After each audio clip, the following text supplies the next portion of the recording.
It's time for the Mad Dog Show, coming to you live from the Park Group studio in the heart of the Bulldog Nation. The Mad Dog Show is proudly sponsored by The Sanford Company, Dogbone.net, Bulldog Illustrated, Classic City Collective, The Park Group Marketing and Media, Bib Distributing, Sellers Construction, Fincher's Barbecue, Go Clean Co., Jay Lee, Attorney at Law, Pelicano Construction, Jags Pizzeria, Macon Monogramming, Ortho Georgia, Cherokee Brick, Progressive Communications, Butler Auto Group, ASP, Ward Mini Storage, Walthall Oil Company, Beach Services, Willingham Sash and Door, and Cranford Chiropractic. Now, here he is, the Mad Dog. So, bye week, and if you think the bye week show is going to be boring, think again, because it could be the saddest bye week in history, but it doesn't have to be. We get to choose. We get to decide. And I feel the sadness, and I feel the disappointment, and so do you. Of course, I'm talking about Brock Bowers. He's not gone. He's just gone for a little while. And hopefully I'll make you feel better. But first, I got to get testy about two things that bug me. The first one is storming the field in regular season games. You know what that looks like to me? Teams who aren't used to winning. It's like losers who finally won a big game. So congratulations, you don't suck as bad as you used to. Remember the last time we stormed Sanford Stadium? Exactly. It's not cool. It's stale. And it's been done.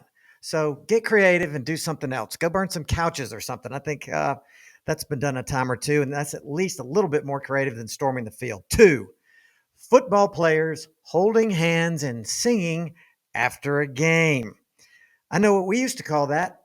It's a 3-letter word that I can't say right now, so I'll use a 4-letter word, and that word is lame. That is lame to sit there and hold hands and sing and sway back and forth.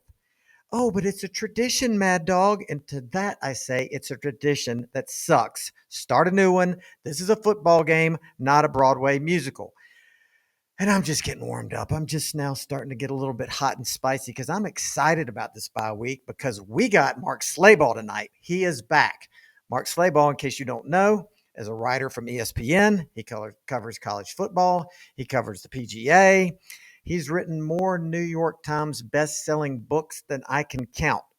He's also a DGD and an all-around cool dude. Then, for the first time ever, we have a current member of the UGA staff, and that's Jack Peterson from Macon, Georgia. He's inside the university, and he has insight, and he's going to give us the Athens vibe in the wake of Bowers' injury and a whole lot more. Dr. Feelgood, also known as Dr. Schnetzer, he took a week off, and what happened? Another high ankle sprain, a big one. So he's in the penalty box, and we put him out on assignment. Next week, he's going to do an expose on the controversy involved with the tightrope surgical procedure for high ankle sprains. There will be visual aids followed by a short quiz. Next, serving up the juice and bringing the mojo, it's Buffalo, followed by Dogger, and we'll find out who sucks at gambling. The stat freak will then barge in on us like a WWE wrestler. Who is the stat freak, you say? Well, that's Bert Hodges from the Dogbone.net. But enough of this preliminary stuff. It's time to get serious because Mark Schlabach is in the house. So we are very excited to welcome Mark Schlabach back to the show.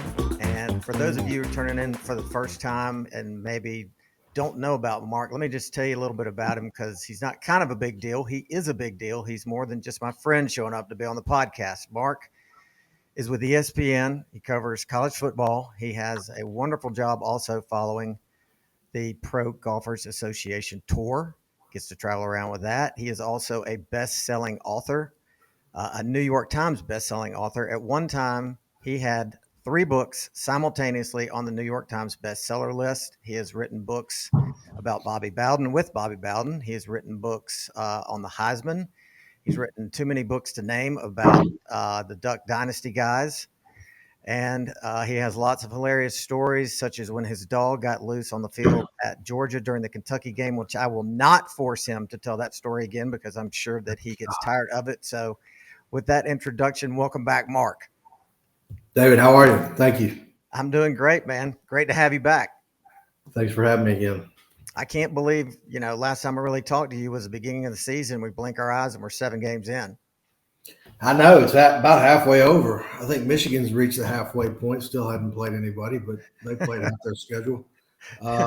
It's flown by for me. I think I've only been to 2 games because I had a 2-week stint in Europe covering the Solheim Cup and the Ryder Cup, so I was gone. But I introduced a lot of the British media to college football and the Georgia Bulldogs while I was over there. What do they think about it? I got a really good friend who is from Wales who works for one of the London papers, and he just can't get in his head why we watch schoolboys play football. And then I show him Sanford Stadium and Neyland Stadium and the Big House and the Horseshoe, and he goes, holy, you know what? That's a lot of people. Yeah. So, they take their football, soccer pretty seriously over there, and they've got 15, 20,000 people showing up to some of those games. Yeah. We have like Wembley Stadium all over the country on Saturdays. Yeah, exactly. So at the beginning of the year, you got a lot of attention for your thoughts on Colorado and what was going on there. And in my mind, what you did was you basically said what a lot of people were thinking, which is, that model that Dion was employing was not good for college football. And I'd love for you to expound on that. No, I mean, I don't have a personal problem with Dion. He was a fantastic player. He's done a better job than expected. He did a good job at Jackson State.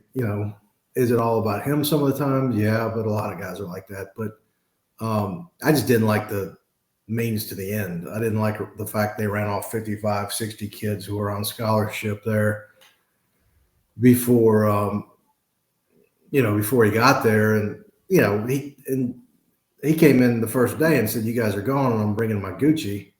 And he hadn't even seen some of those kids practice. Right. So I just didn't like the way he went about it. And I think I wrote he's gonna have a rocky season, and that TCU would hang half 100 on him.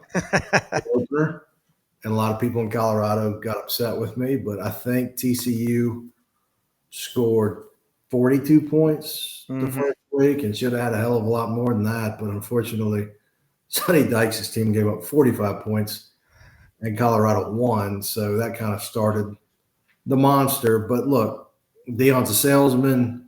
His sons are salesmen. His sons are good players. He brought a lot of attention to Colorado. Colorado's made a lot of money off of it. It just seemed like immediately we had anointed Shador as the Heisman winner, Dion as the coach of the year, and Colorado was a college football playoff contender. And they'd beaten a rebuilding TCU team, a 20-year struggling Nebraska team, and Colorado State. So I think we got a little bit ahead of ourselves. Well, it felt like you were kind of, approaching it as a dad of, you're thinking, okay, my kid's rearranged his life, our family's life to go to just say to any school. And so if you have a coach come in there, just like you said, doesn't watch any film and all of a sudden just dismisses everybody, that's really not fair. You got to at least give the guys who are there a shot to essentially retry out for the team. No, I think he did in some cases, but some cases he didn't. But he wasn't the only guy who did it either. I mean, I went up to Charlotte and did a story on Biff Poggi, the coach up there, who was Jim Harbaugh's right man, who's a former private equity guy worth a couple $100 million probably. And he kind of did the same thing. I think he brought in 39 new players. It's what college football is. You either embrace it or don't. I mean, I still love the sport. I still love watching games, but I've got some issues with what it's becoming, and I think it's only going to get worse just because there's so much damn money at stake. Do you think that, speaking of the money, that the portal paired with NIL is what's creating such parity, because it feels like it's leveling the playing field to a certain extent, because these players, they've done well in one place, but they're getting recruited away to wherever, to USC, because they could go out there and just make a ton of money. Yeah, look, I mean, Georgia lost a ton. They've lost 25 players in the NFL draft over the last 2 years. Lost Stetson Bennett, led them to 2 straight national titles. But is Georgia a better football team if they got AD Mitchell? Probably. Is Georgia a better football team if they have Bear Alexander? Probably. Are they a better team if they've got Jermaine Burton? Maybe. I think it's just you've seen it across the board. I think it's why Alabama struggled in the beginning of the year, because a lot of theirs guys left. I think USC looked like a contender for a little while because Lincoln Riley poached a bunch of kids again. I think it's just the way it's going to be. If anybody listening is wants some info on Mark, just go out there and Google him. Wikipedia has all of his books that he wrote. But if you want to just find something super current, you wrote a great article for ESPN. I think it came out yesterday talking about Brock Bowers. And one thing in there where Kirby seemed to get a little bit testy when a reporter asked him about the time frame for when Bowers would come back, which I thought was very interesting to read. Do you get to actually have the time to go to any of those press conferences anymore? Or I did not go to that one. I watched the video of it. I get over there somewhat regularly. I didn't go yesterday because I wrote 4 news stories yesterday. I wrote 2 college football stories and 2 golf stories.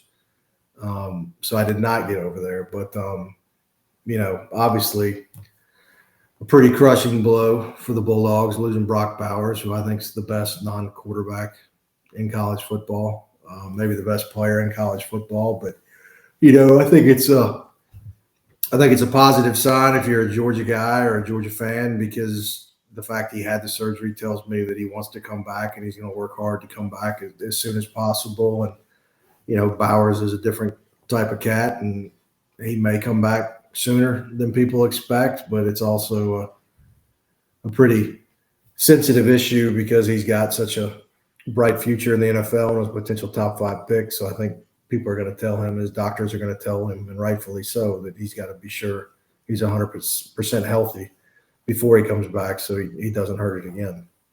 Where do you put the percentage chance? Let's say he doesn't come back till Tech. What do you put the percentage chance of the Dogs, running the table with those 4 teams that we play that control their destiny right now? I mean, David, I think it was going to be difficult even with him. Yeah. Just because I don't think this team's as good as it was the last 2 years. And those 2 teams were really, really good and won national championships. But, you look at the slow starts, the fact they struggled on the road against a really bad Auburn team. You got to go on the road to Tennessee. You got to play Ole Miss, which is going to score a bunch of points probably. Missouri's a much improved football team.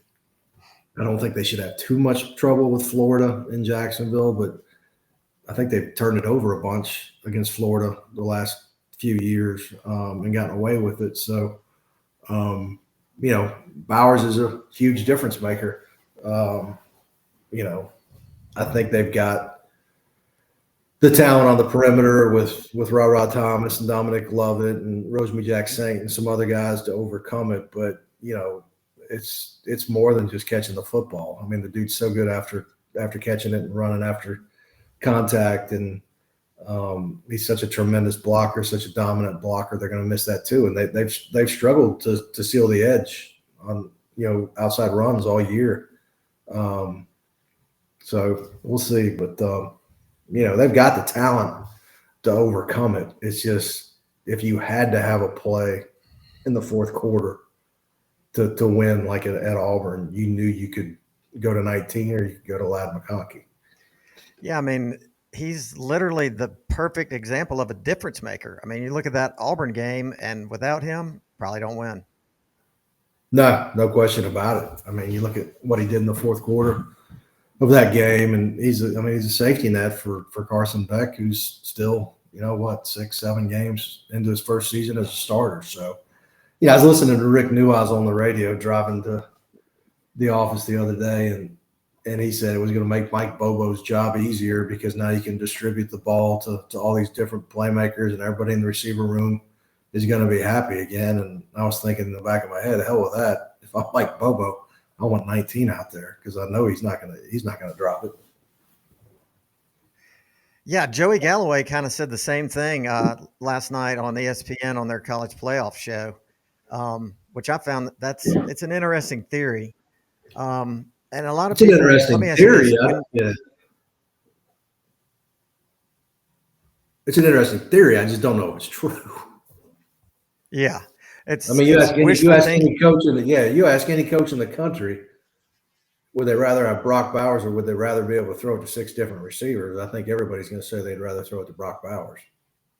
Exactly. All right. So every Sunday, the article comes out in ESPN where it's you and all of the writers, and you're doing your top 4. But that, if I understand correctly, is your top 4 now. If you had to predict who the top 4 are going to be when it matters at the end of the year, who do you think is going to make it?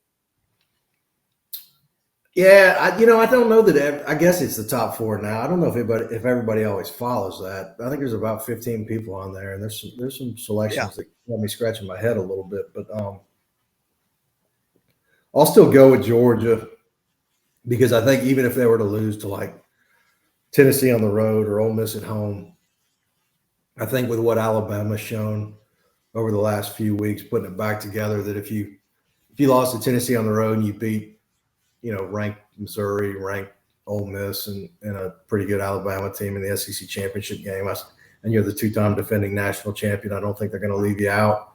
I still think Michigan's the team to beat in the Big Ten. I just, they haven't played anybody of consequence yet, but I think they're the most complete team with the offensive line and J.J. McCarthy, and they got 2 really good backs, and I think defensively that might be the best unit he's had. Jim Harbaugh still got some issues with Ohio State.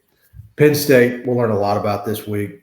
I just don't trust James Franklin, to be honest with you. I would probably go Washington in the Pac-12, although I think Oregon's capable of coming back and beating them in the Pac-12 championship game. You've seen it with Georgia and Alabama over the years. It's really difficult to beat a team twice in one season. Dan Lanning probably wishes he could have back a couple of calls in that game, but I also give him credit for going for it on 4th down at the end because he was trying to seal the game and ice it. And, his kids came up short. But so that's what, 3? Probably Florida State, I guess. I still don't trust the Seminoles 100%, but I like Jordan Travis. I don't know if he's as good as he's being billed out to be. But Clemson's bad. North Carolina will be a test with Drake May, and especially now that Tez Walker's playing again and eligible. And I'd probably go with them over Oklahoma. So you obviously have super high knowledge of college football. Are you just having to constantly, go out and just read voraciously on the internet? Or is ESPN pushing a lot of, data to you? Or is it a combination of both? I think it's a combination of both, and it's trying to talk to as many people as possible, which I'm going to admit I don't have the opportunity to do that as much as I did before because I'm covering 2 sports now. I just watch as much as I can, read as much as I can. We have a great stats and info department. I've also been blessed with a photographic memory. I can remember all kinds of football stats, but I couldn't tell you what my wife told me to do 5 minutes ago. Just weird way my brain works, but I can remember stupid football facts with the best of them and have pretty good recall with it. So to me, and I think to a lot of people, you've kind of you are living the dream. Okay. You get to cover pro golf. Awesome. Get to travel around and do that. Meet these golfers, meet these professional golfers, get to be friends with some of them. You get to cover college football same thing. Meet all these coaches, meet a lot of players, cover all that. Go to what you want to or not. Best-selling author, which is published author, New York Times best-selling author, writing about things that you like to write about. You live in Madison, Georgia. I God's mean, country. what? God's country. That's right. I mean, you got it going on. Yeah, but I'm still a 15 tell us, handicap. tell us what's bad about what you're doing right now. I'm a 15 handicap. What? I'm a 15 handicap in golf because I cover too much golf and too much college football. And I played Monday. I got to play Monday in a charity golf tournament with a couple buddies, but I think I played 6 times this year, which is just terrible. I used to play like 30 times a year. So that's the glass is half empty part of your lifestyle. Yeah, you cover golf. You get to go to all these great golf courses. And I mean, dude, in the last year alone, I've been to Scotland, England, Spain, and Rome and Canada to cover golf tournaments. And it's absolutely criminal that I have played 0 rounds of golf in those 5 countries because I spend all day at the golf course. I had 5. And you're just trudging around, following different guys. Yeah, I had 5 tee times in St. Andrews last year for the Open, but didn't get to play once because Tiger Woods showed up at St. Andrews. So Berkman's, like when it's Augusta time, Masters time, or do you get to spend any time in Berkman's? Though I think I went once, maybe 3 years ago. I mean, it's literally you show up at 7 a.m. and you're getting out the door around 8 or 9, and you're just exhausted. So, we got a really nice setup at Augusta. Our house is like right across from the gate where we park. And I'll bring the Weber grill with me for the 60-mile drive down I-20. And we cook at the house most of the week. I mean, I'm not complaining, but no, it's I haven't been to Berkman in a few years. So when you're in Augusta in that house across from the gates, it's not riders all crammed up into a house. It's you and your family, right? No, it's me and 2 other people from ESPN. I think we've got about 15 houses that week, probably because we broadcast the first couple of rounds. There's a pretty sizable ESPN army over there. I'm sure. So when you're covering a tournament, are you kind of just roaming around with a notepad, just, scribbling down notes to put together into your article for later? I mean, they don't let you have a phone, do they? No, Augusta's tough because you can't have a phone, which makes it really, to Right. be honest with you, makes it difficult to leave the media center because if anything happens, Tiger slips or whatever, a security guard nearly falls into Tiger's knee. There's no way for somebody to call you and tell you to get back. So it's difficult to leave. I try to get out for the practice rounds and walk with some guys. Most tournaments are pretty good about giving us inside the ropes access. So you can walk and talk with guys. Who's the funniest, comedian golfer out there? Best sense of humor? Probably Kevin Kisner. Right, really? I hate to give him any credit, but he's pretty funny. I mean, most of them, for the most part, are pretty good guys. Yeah. Harry Higgs, Joel Damon, those guys have great personalities. My wife and daughters love Damon because they watched Full Swing on Netflix. Yeah. They're both good. Brian Harmon's a great guy. I don't know about sense of humor, but he's just a really solid dude. Mm-hmm. He Hamilton Culpepper's got a new podcast, and that was his first guest. Oh, was it really? Yeah. From a tree stand, I'm sure. No, it wasn't. It was at Hamilton's apartment. They were on his poker table. They sat there and chopped it up. Yeah, he is a tremendous guy. I was happy for him at Hoy Lake because that was kind of like Aaron Murray going into Auburn with 110,000 people screaming for him to throw a pick every time. Right. The British were not happy he was winning. Yeah, I'm sure they weren't. So what games are you going to try and make between now and the end of the year? I'm not going anywhere this weekend. I'm going to Georgia, Florida. If Georgia, I mean, basically, because I live so close to Athens, if Georgia wins, I'll keep going to Georgia games. I'll go to Georgia, Florida. I'll go to Georgia, Missouri. I'll go to Georgia, Ole Miss. I think Chris Lowe is probably going to do Georgia, Tennessee for us because he lives up there. So I may try to get away to Bama or Florida State that week. I try to get out by the end of the year to see the big contenders Right. in person. So now that sadly it looks like Brock's out of Heisman contention, who are your, at this point, top three? I had him in my top five going into last week, and a couple other people at ESPN did as well. Probably Michael Penix Jr. from Washington, one. Bo Nix, number two. I like Bo. I'm happy for him because I thought he got a raw deal at Auburn. He had three different offensive coordinators in 3 years and went to Oregon. And Kenny Dillingham leaves after the first year as well. So he kind of got a raw deal. But, it's hard to get that opener last year out of your head. But he's had two really good seasons. Drake May would be kind of up there, but he's had receiver problems. Dylan Gabriel, Jordan Travis. I think Caleb Williams is out of it after last week. I think Dylan Gabriel's not getting really, to me, enough press. I was very impressed with him in that Texas game, both running and passing. He's tough. He's tough. He's a tough player. They hadn't played anybody up until that game, but he'll have a chance down the stretch. The Big 12's just not that good. TCU's taking a big step back. Texas Tech, I thought was going to be a pretty good team. They got beat early, I think, by Wyoming. Who turns out to be good. Yeah, Wyoming is good. They lost to Air Force last week, but Air Force is undefeated. Weird year. Troy Calhoun always does a great job every year.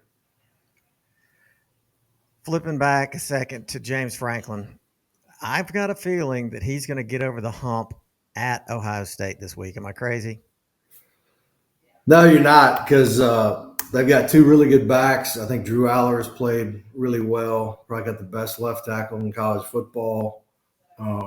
Defensively, they've been good. It's a big step up in competition for them. They haven't played much of anybody so far as well. But I mean, I think they're as legitimate as the other two. Who'd they beat? They beat West Virginia week 1. Shut out Iowa, which everybody does. So I saw. God, where was it? Hold on, I got it. Last week, Iowa had 136 yards of offense. Let me give you the right stats. Iowa undefeated? Iowa had 37 passing yards and went 4 for 17 on third down against Wisconsin and won. Like 15-6 or something? Yeah, and Tanner Mordecai got hurt. But, I mean, it's just the classic Kirk Ferentz victory at Iowa. I think Iowa lost one. Yeah, they're 6-1.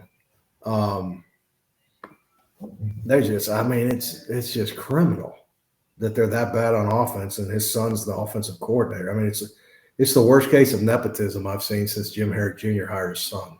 Well, that's funny, but obviously, that his God rest his soul too. His son passed away. Well, Ferent's son, he's got that clause in his contract that he has to average 25 points a game by the end of the year, or he's gone. Yeah, it's kind of like those royalties the publishers give me that say sell 2 million books and we'll give you 10 cents a book when you know you're never going to get it. It's kind of like that. Yeah, it's kind of like that. The hurdle that you cannot get over. Yeah, but they'll end up winning the West because Illinois is not very good. Wisconsin just lost Mordecai. Northwestern's a dumpster fire. I mean, there's nobody in that side of the league. And last year that they'll do that since they're doing the same thing we are and collapsing back into one. Yeah. Back to Penn State. One last thing. I know that Penn State has gaudy defensive stats, but that's probably a byproduct of not playing anyone. Do you think they'll be able to put pressure on Ohio State's quarterback, whose name escapes me?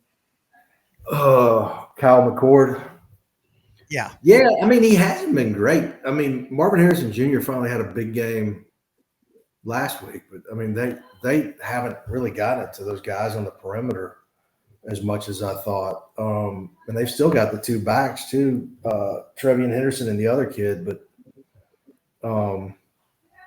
Notre Dame really shut them down. But I mean, then you look at what Notre Dame did against USC last week on the line of scrimmage, and they just dominated the Trojans up front. So maybe Notre Dame's not getting enough credit, but I don't know. I mean, Franklin did a nice job at Vanderbilt, but Georgia was struggling under Mark Richt. Florida was rebuilding. South Carolina was bad. And, Tennessee was awful as usual. So it was I mean, look, he wanted Vanderbilt and won a lot of games at Vanderbilt, which is really, really hard to do. But I also think the SEC was down like it rarely had been. Yeah, he was right place, right time, and really parlayed that into just a huge marquee job, as you know. But the enemy of my enemy is my friend. So as much as I loathe Penn State, I loathe Ohio State more and would love to see Lou Holtz really give it to Ryan Day if they get out physical by Penn State. Yeah. That game's at Ohio State, though, right? Yeah, it's at Ohio State. Yeah, which would make it even better if they lost. That'll be Aller's first big road game. So I always talk about what I want to talk about. Is there anything you want to talk about?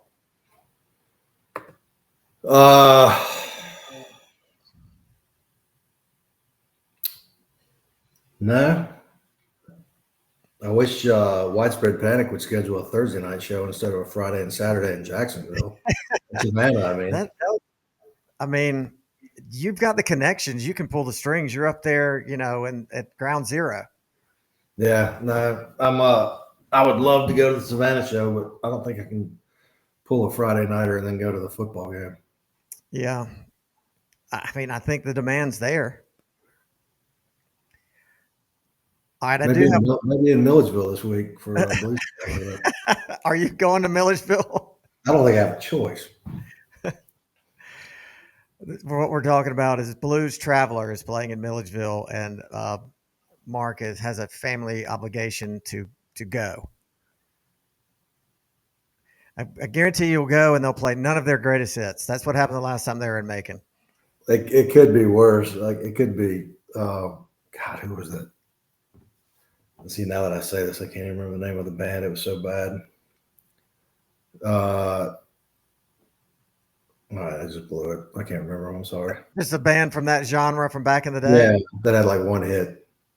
All Good. No, it wasn't All Good. All Good's drummer's a federal judge in Gainesville, Georgia. Are you serious? Yeah, I met him at a restaurant in Madison. Man, All Good was one of those that was just couldn't quite get over the hump, but they were so good. That album, what was it? Ride the Bee. Every song on there is good. Oh, it's gonna kill me now that I can't remember it. Was the name of the song Crazy Women? No. It was more. I mean, it was really popular. I mean, it was probably even being played on radios. But are you trying to find it? Yeah, but I'll never find it. I mean, I could make everybody mad and say Fish, but I could have to go see Fish. Could you go on and on about them for like 15 minutes? Yeah. Yep. Their fans ruin it. I'd rather watch Iowa's offense for 12 straight weeks. All right. Well, I've got one last question for you. Are you contractually bound by ESPN to not publicly say, "Go Dogs"? Yes. I'm not contractually obligated, but I think you got to be somewhat objective. I say go Dogs every time I write a check to the University of Georgia to pay for my daughter's school. I hear you. Yeah, same here. I've been doing it for the last 8 years. You got to waste. Yeah, it could be a heck of a lot worse, though, as you well know. Yes. You could be writing checks to, across state lines or to Atlanta or. I don't think I have to worry about the Ivy League. Yeah, me either. I'm almost done. I got 2 more years and I've got them all off my payroll. I got 1.5 years left, and then I still got one in high school. Yep. You got to keep writing. Well, that's why I'm here. Well, hopefully I'll run into you down in Jacksonville. Yep, looking forward to it. Be up on St. Simon's. Yeah. Well, I'm not going to see you there, but maybe I'll see you at the game. All right. Thanks for having me. All right. Thanks for coming. Mark Schlabach, ladies and gentlemen. So we are pleased tonight to have Jack Peterson, EFO from the UGA Athletic Department. How you doing, Jack? Doing wonderful. How are you doing, Mad Dog? And I'm great now that I'm talking to you, talking to a Macon native living up there in the land of dreams, living the dream in Athens. So tell me, what's the vibe like up there after the Bowers injury? The vibes are still good. It's very, very tough, obviously, when you lose one of your top players in the country and on your own personal roster. But we're going to rely on depth, and it's next man up here. I'm sure that all of Dawg Nation is aware of that. And we've put college football on notice the past few years with building depth up, and that's what football is about. Football is a team sport, and, it really does suck that Brock's out because he's a leader, as humble of an athlete as it gets, and he's just good for college football, and he brings a different dynamic to the offensive scheme overall. So we're going to adjust from it, and I'm confident that Kirby Smart and company will do what's necessary for us to keep winning games and move on. I feel the exact same way. That there is, though, that period where you go through the stages of grief. First it's denial, then anger, and now we've moved on to acceptance because what else can we do? And to your point, you're right. It's next man up. It's not like we're sitting there with nobody on the bench. We got Delp, we got Lucky, we got Sperlin. We got all these weapons on offense. So I feel good about where we are. And obviously, it's never a good time for that, but it came at a bye week. So we've got time to definitely plan for it. Could not agree more. So tell me about your different roles that you've had in the UGA Athletic Department. Every time I go to Athens and I get to do something cool, you're right there. And it's like you're getting to do it every day. There you go. So I've almost been with the Athletic Association up here for 2 full years. Last year in 2022, which is when I finished my undergraduate degree here at Georgia in sports management, I started out that last full semester as a football facilities assistant for UGA Athletics. Colby DeCesar was my boss, and he was my main link to the UGA Athletic Department overall in general. As we know his uncle very well, he actually resides in Macon. So that was kind of the hookup with that.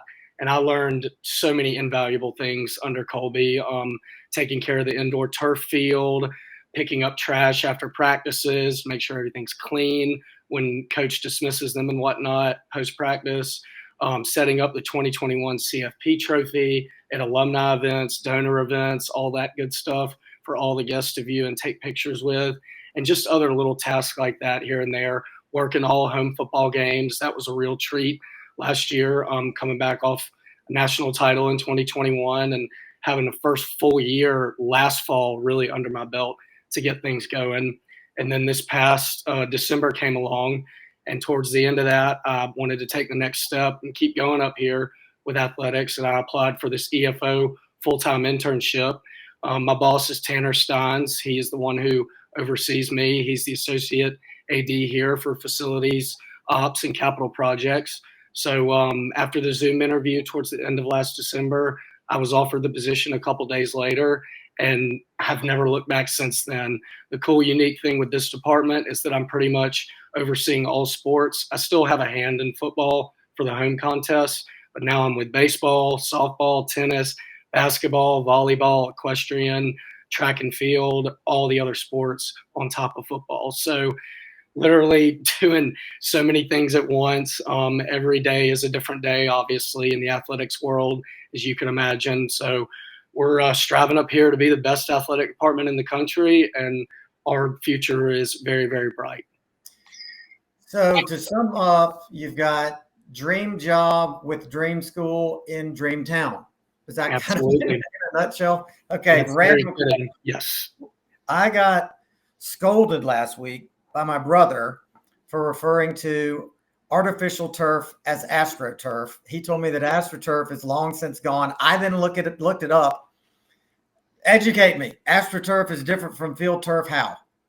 So the only difference I know is that I'm pretty sure AstroTurf doesn't use the black bead material that's ingrained into the field turf. And that's the opposite of what we have up here. We use that. And a lot of times last year working under Colby in football, I would have to fill in bad divots to make sure a player doesn't snap his ACL or something during a drill last year. So that's really the difference that I know. The grounds crew department would know the most knowledge about that and facts, but that's how I would phrase that and go along with that. Well, speaking of injuries, other than Brock, what is your view on injuries other than, for whatever reason, over the last few years, everybody gets a high ankle sprain? Back when, I was a kid, you were a kid, you're going through sports, you might just have a good old-fashioned ankle sprain, but I don't remember anybody having a high ankle sprain.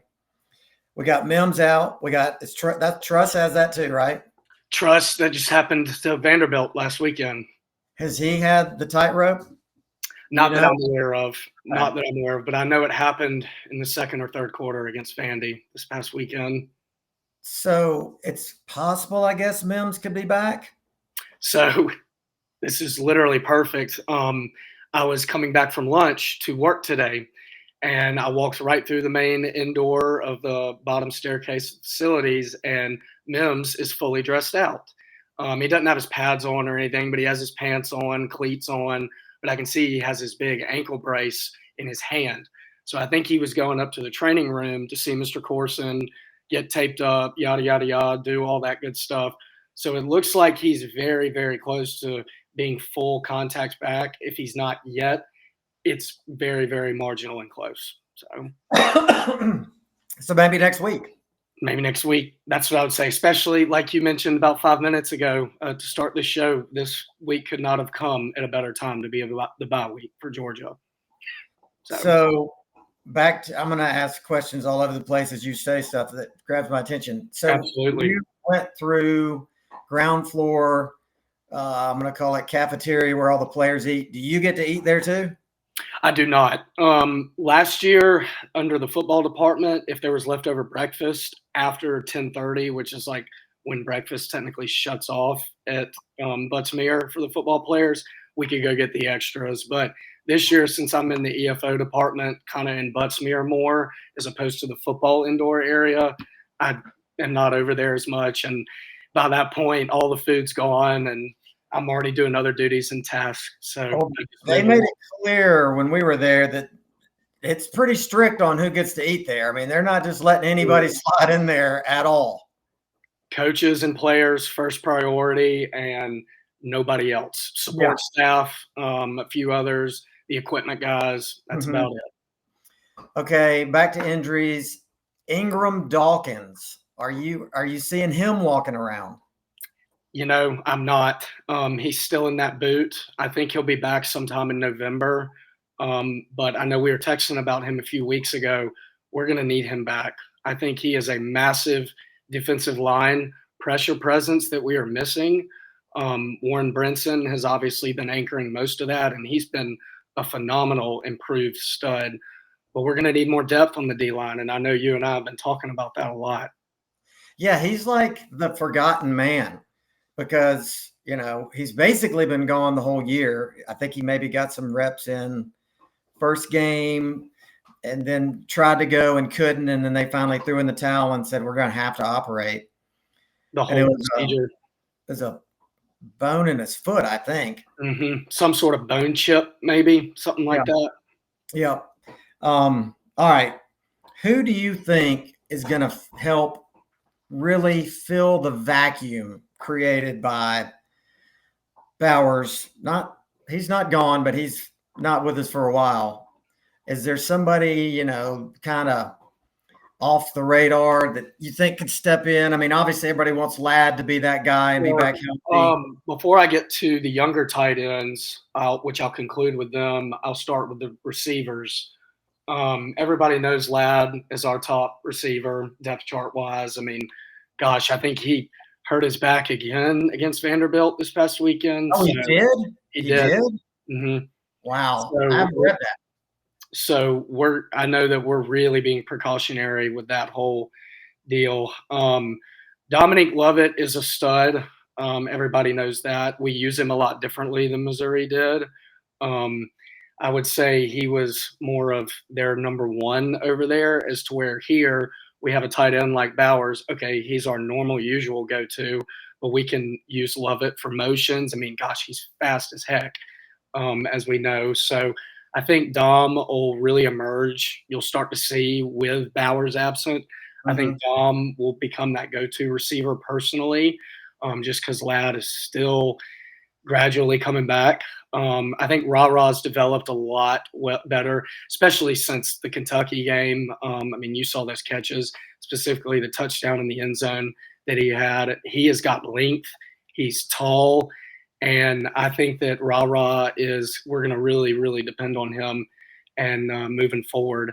I think that, to be honest, Marcus Rosemy-Jack-Saint has been the underrated receiver at least the past 2 years. Last year he contributed. He had a good game against Ohio State in the Peach Bowl.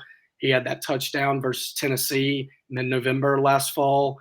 I think he is going to be some sort of a deep threat. He's not the fastest, as we know, can't run like Ra-Ra or Dom, but I think his presence is going to have to be even more massive moving forward. As far as the rest of the receiver room goes, I'd say Arian Smith has got to improve. We know his talent's there. He's quick as heck. We saw what he did last year in the Peach Bowl with those 3 major catches he had versus Ohio State. He's had the drops some, unfortunately, this year. That sadly happens with all receivers and tight ends. So hopefully we can get him molded back into the regular offensive scheme and keep pressing. As far as the tight end room goes, I think the most talented freshman is Lawson Lucky. Now, he's battling an injury, and he's obviously a lot more healthy at this point than he was at the beginning of the season. He's just about fully back, so I think we're really going to be using him heavy on from here out until Brock gets back. You're talking about him battling the high ankle sprain as well. Did he injured back in August or whatever it was? Yeah. So I think he will be a stud, but he's got to get evolved into the offense. He's only a true freshman, so time will only tell, in my opinion.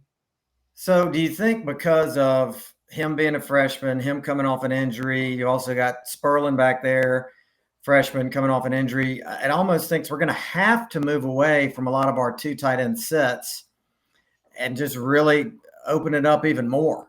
I would agree. I think Carson is great commanding the spread offense, but when you don't have a tight end set like we've had with Darnell and Brock last year, and then Brock's obviously a junior this year, so he's back. Now he's injured. You're going to have to change up that whole entire scheme. I think we'll be running the ball more as well, because I feel like we're finding our groove with the zone runs and inside runs. Time will only tell. What are your thoughts on that? I agree. The run concerns me because I'm concerned we're just going to wear Dejon Edwards out, because we can't do running back committee like we've done in the past, because we can't keep running backs healthy, or at least the ones that we need to stay healthy, like Milton. I think he restrained his MCL in the Vandy game. He sure did, and that's a great rebuttal to my point. As far as the running back room goes, I do think we're really talented, but this is one of those years where we're so injured and we have basically no depth like we've had for the past 20 years almost. I mean, everybody knows we've always usually been a run-heavy first offense and been very successful at it. Now, Dejon is who we're pretty much depending on, and he's elite, as we know, as a power runner, but he can't do it all on his own, especially in today's modern era of offense where running backs get the crap beaten out of them. So do you feel like Andrew Paul is back at this point? I know it feels like we've tried to ease him in coming off that major injury.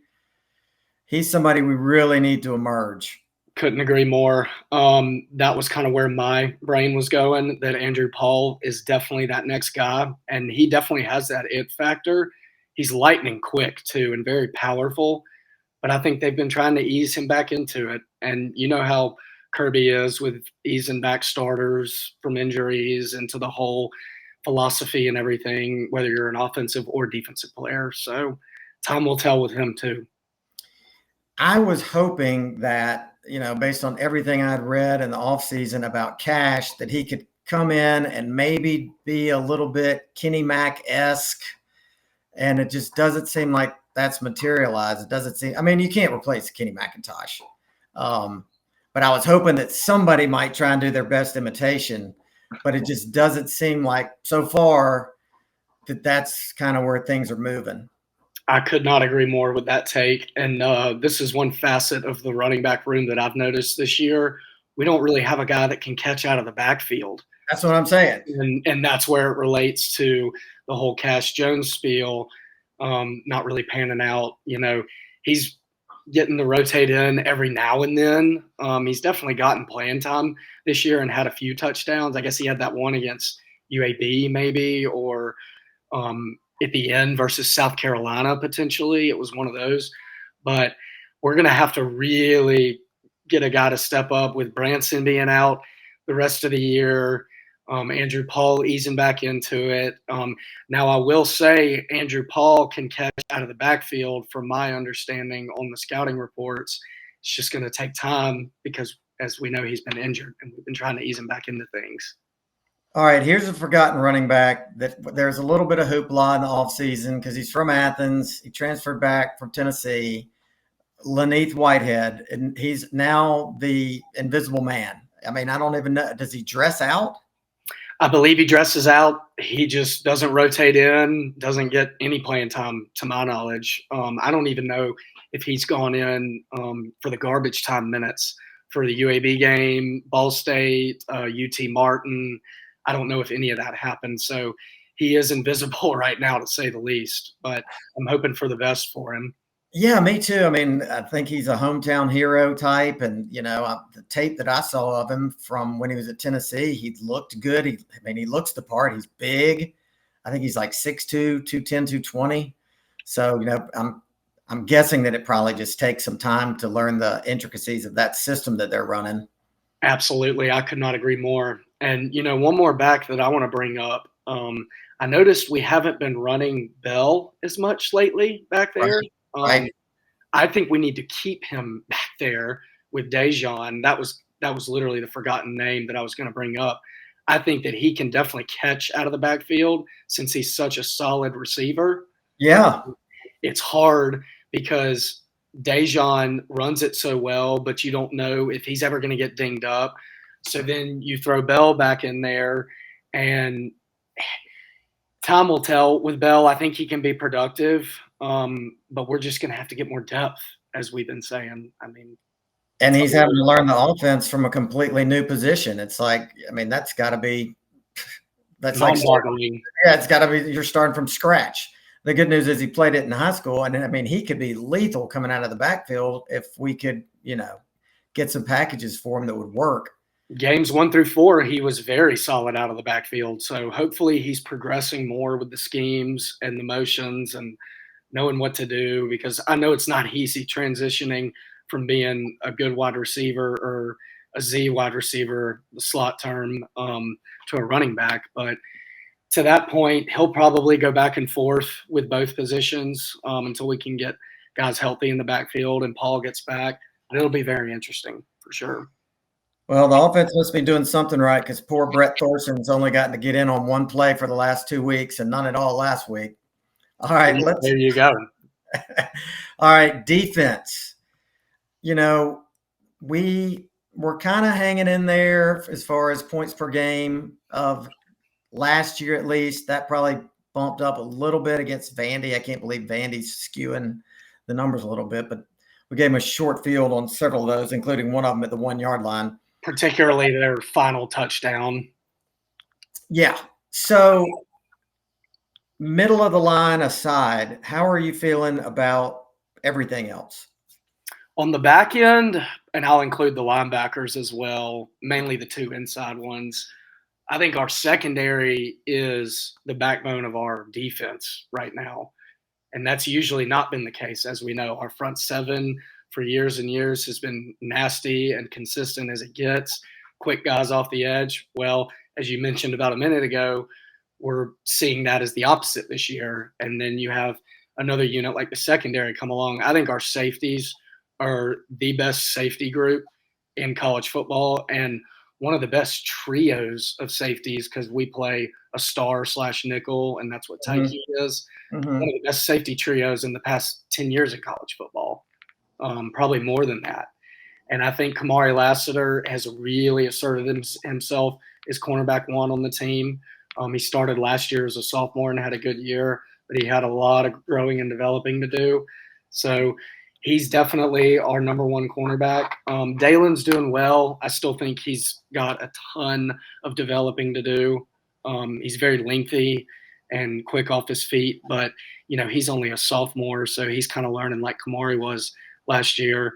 I think linebacker-wise, I think Smiles our best linebacker. He just gets in the backfield so much, moves side to side well, and can cover too. I think Jamon can improve for his talent and his ceiling. I thought he had a really good year last year and has taken a little bit of a step back to start this year. Well, and I think part of that is when you've got monsters in the middle clogging it up. He was free last year to just run all over the place unencumbered, and this year that's not the case. I love that point. I couldn't be more accurate. And you had Jalen Carter absolutely clogging lanes up last year, so he was free as could be. And Jamon made a lot of tackles last year, and that credit to him. But he's definitely got to pick it up the second half of the season, in my opinion, especially being the leader of the defense because he is our Mike linebacker. It's hard to believe in 2021 we had Travon Walker, or as we say in Middle Georgia, Trayvon. We had Devontae Wyatt. We had Jordan Davis. We had Jalen Carter. Am I leaving somebody out? Adam Anderson for a half a season. Yeah, but I mean, just those four guys. It's insane that we had all of those guys rotating in. And then you throw in the linebacker trio behind them. All three of those guys got put in the NFL too. Yep. Nakobe Dean, Quay Walker, and Channing Tindall. Yeah, absolutely. And Quay Walker has turned into a sensation for the Packers. He's arguably their best defensive player right now. 100%. And he was almost like a forgotten guy. It was like there were so many stars around him that he almost didn't stand out, to a lot of people. You and I noticed him. Could not agree more. But, then it's like he really gets noticed in the NFL when he doesn't have, the guys around him that he had at Georgia. It's amazing. Amazing. Yeah, Very cool. It really is.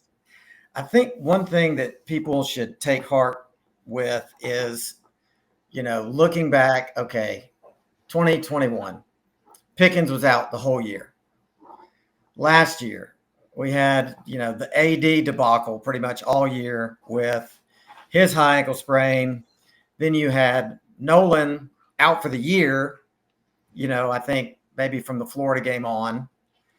And we just found a way to fill in and keep going. And that's why a special, unique, once-in-a-lifetime guy that Brock Bowers is, I think that we're going to find a way to – I hate to keep using the cliche, but it is what it is. It's next man up. And that's why you recruit at the level we do, so that you can have a next man up and not experience the drop-off. Okay, are you going to have some drop-off without Brock Bowers? Yes, because you're not going to be able to run some of those plays. But what you're going to do is you're just going to run different plays that highlight, all of the different talent that we have on offense. And, there's almost not enough balls to go around as is. I couldn't agree more. I think that, like I mentioned about 5 minutes ago, the run game will start to get better. And I know our depth's got to fill up because of the injuries. But I think that'll really click as long as Dejon stays healthy, because we'll get Mims back soon. Van Pran is playing out of his mind right now. He has like a 101% success rush rate on the line. So our line's really coming along too. I know we were discussing this on the offensive side specifically. I know we were talking about this a few weeks ago via text. The O-line is the key for us because we know how successful Georgia football is when our O-line is intact. And I think that without a guy like Brock at tight end being out for, a month to 6 weeks, that we're really going to rely on the leaders up front to get it done, between them and Carson propelling everybody through this whole thing. And I know we'll be able to get it done because we have so much depth, and Kirby recruits his butt off year in and year out. And to your point, I mean, look at, was it Monroe Freeling that came in for Truss? I mean, he did a great inaugural game. I mean, it wasn't like he didn't look like a freshman. I mean, he's in there. And, I mean, it felt like we didn't miss a beat. I know. And he's tall as could be. Monroe, I've heard the thing that makes him unique is his hand usage on the line. So I can't wait to see what that guy does for us at the Great Wall of Georgia. Oh, exactly. I mean, it's just it's the upside of these injuries is these young guys getting the PT out there to develop. And 2 years ago, when we lost George Pickens to a knee injury for basically all of the regular season, guys like AD, Ladd had tremendous freshman years. So There you go. There you go. We got to get Ladd healthy. We do. We sure do. And the thing that sucks with Ladd is back injuries are just about as bad as it gets from a human body parts standpoint. I mean, that is just something that you don't want to mess with, especially in football. So I know everybody's lifting Ladd up, and we have the best ATC staff in the country, led by Mr. Ron Corson and his associates under him. So I think that Ladd will eventually be back to full strength. But like we've said, the bye week could not be at a better moment right now for our team. Okay, I'm going to ask a dumb question, and I know I'm not the only one thinking this. So tell me what is a dumb question. Yeah, there is. So tell me what ATC, what does that stand for? So actually, that is a great question. I figured that out a couple weeks ago because I had always wondered, working in athletics, getting to know the industry up here, trying to figure out all these departments and the abbreviations and initials. It means athletic trainer certification or certified, whichever word between those you want to use. Right. But that is when, you have your head trainer, obviously. In our case, it's Ron Corson. And then you have his associates under him, which ours are Ryan Madalino, Connor Norman, and there's one more. But they have 3 under him, and they do a phenomenal job with the entire roster. I mean, the rehab and the tape that those guys do and the post-practice drills, it's pretty impressive what they've been able to do. I imagine that there is massive amounts of stretching involved. There is. Every Thursday during the regular season, we have yoga post-practice. Right. So I don't know her name exactly, but she does it professionally. Super nice lady. She's gotten to know Coach Smart and comes every Thursday to lead the team, around 6 or 6:30 is when it starts post-practice. And they just do it at the indoor turf field at the Payne facility. Do it for about 20 minutes. So it's amazing. Man, yoga is one of those things that it used to kind of get a bad new agey rap, and you just thought, oh, that's just stretching. That's nothing. The yoga's hard. Hard as heck. It is hard. But it puts you in shape like no other. I've read a few articles recently on it the past couple months, just like in my regular free time after I've done stuff for work. And it is unbelievable the amount of benefits you get from actually stretching your body like that. And it's because of the timing with yoga and the length from what I've kind of read up on that really makes it so unique. Yeah, just the stretching and the balancing and using your body's weight against itself. It's for a certain amount of time. And I don't know about you, but I am very inflexible. I'm not inflexible, but I'm not the most flexible. I'm somewhere in between. You go to a yoga class and find out just how inflexible you are. There you go. Are you going to the world's largest outdoor cocktail party? I am not. We have home volleyball matches next Friday and that following Sunday, following the game that Saturday. So I will not be attending, sadly. I was definitely, it was in the works for a few weeks because we didn't have any events scheduled, but then I got put on volleyball last week. So I'm just going to be in Athens holding the fort down and cheering on my dogs. How is our volleyball team this year? You know, they have improved the past 3 to 4 years, specifically last year when I was strictly under football. So I didn't work any volleyball matches last fall, was their best year under Coach Black, who I think this is his 7th season now. His inaugural year was 2016 when we brought him on, and they made it to the NCAA tournament last year, won the first round, got knocked out in the last set of the second round. So that was definitely a massive improvement and big strides for them. This year, we are 2-4 in conference play. I think overall we're 5-10, somewhere around there right now. So definitely this year not as strong as last year in terms of start and mid-season point, but we're definitely coming along as a program. Those ladies are elite athletes, and it's fun to watch them. And the thing is you lose your perspective because you're watching them and everybody's the same height. They're super tall. Like they're as tall as basketball players. It's like a team of 6'2" and taller ladies out there getting after it.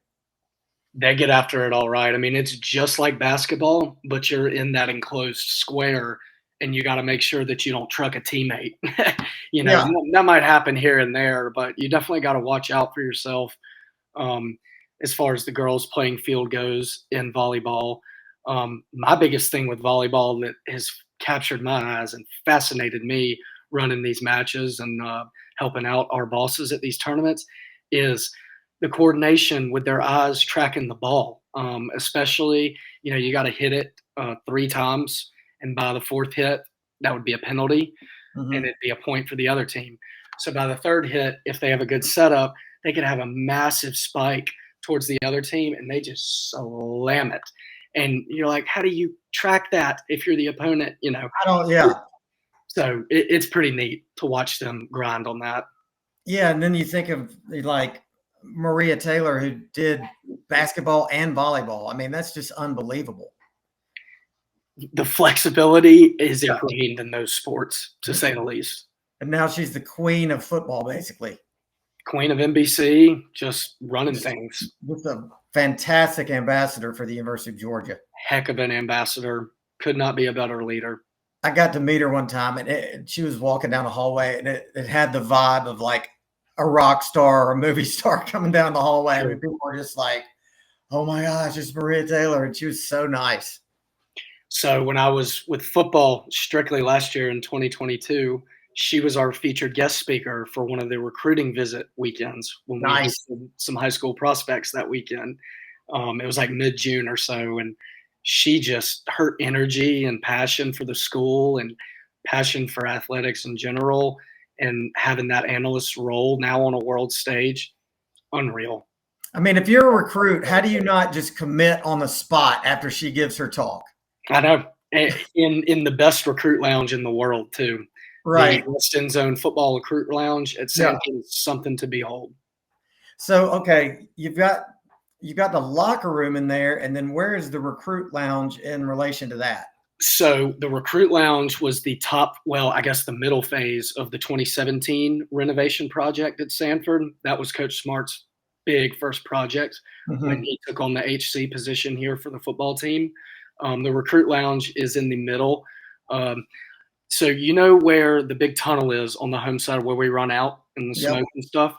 So you have the big G on top and then those outdoor stands. Through those glass doors is where that recruit lounge sits. And it is a great place for high school players' families to get accustomed to the environment, to the stadium, just to get to know UGA athletics employee or football employees in particular. They're fed 2 meals during a game. They have TVs in there. Really makes them feel like a part of home. And that was probably my favorite. As cool as the locker room is down low, that recruit lounge is probably my favorite part of the entire project from that West End Zone deal. So when a family comes in, they've got their seats, but before the game, they're in the lounge, they're grabbing food, they're watching another game. It's almost like being at a Braves game when you're behind home plate and you have access to all the, food and drinks and TVs and everything right behind the seats. You sure do. And the only difference is it's all indoor since it's a recruit lounge, Right. and it's considered a premium area. So could not be a better hospitality suite to be in. Yeah, I can imagine so. So of these last regular season games, which one concerns you the most? So bye week, neutral field, cocktail party, Missouri, Ole Miss, Tennessee, Georgia Tech. I would say the top two in a specific order. Tennessee would be one just because it's an away game. And I'm going to, as much as I dislike Tennessee, I'm going to put some respect on their name because they're one of our main rivals. So we need to go prove ourselves in Neyland Stadium that weekend. The other tough one, I want to say Ole Miss, but I think it's going to be Missouri because of that offense that they have. And their defense is light years ahead of Ole Miss's defense. I think that's what holds Ole Miss back is year in and year out, just not having even an average defense to keep up with, what they have on offense. And Missouri has that better edge, in my opinion. I think you just nailed it. And I think it's interesting that those four SEC teams we play at this juncture all still control their own destiny. 100%. Isn't that wild? Talk about chaos in a college football world. Wow. Yeah, to the point where this weekend we're pulling for Alabama. Potentially. It might be reality. And we're very upset at Kentucky for not taking care of business against Missouri. And Kentucky gave up. I thought they had that game won. I think that fake punt touchdown that Missouri ran just broke their brains. And then after that, they just imploded. That's what had to have happened. They were probably brain shocked from a trick special teams play. That was executed perfectly. Perfectly. Come out of nowhere. I mean, credits to Missouri. That's hard for wanting to win the game. I mean, trying to throw all the chips out impossible, and it worked. Yeah. Well, Jack, man, I've had just a blast talking to you, my friend. Thank you so much for inviting me on the show. I'm extremely proud of what you're doing with this platform and growing the culture of UGA athletics and Georgia football specifically in particular. I really admire your culture, devotion, and passion for Georgia sports and Georgia football specifically.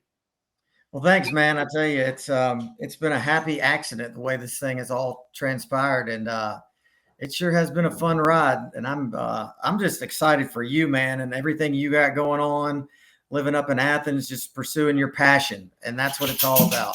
Yes, sir. My dream and goal is to stay up here and continue with facilities and event management and oversee an athletic building one day. So really praying every day and just putting that hard work and effort out in there, and hopefully it paves the way for me. So, well, I'm not worried about that. I know it will. I appreciate that. All right, my man. Well, until I see you again, go Dogs. Go Dogs. And by popular demand, it is Buffalo. What is up, my man? Hey, man, Dawg. Little somber visit this week. Yeah, I get it. We just gotta push through, man. Yeah, I'm coming to grips with it a little more as the week goes on. A tough one to swallow. Yeah, I mean, it's kind of like you go through the classic stages of grief, denial, anger, a couple more, then you finally get to acceptance. And then you got to kind of end on glass half full, which is he's not gone for the season. Because I thought it was an ACL when I first saw that. I was like, ACL, I did too. He's done. So he's not gone for the season.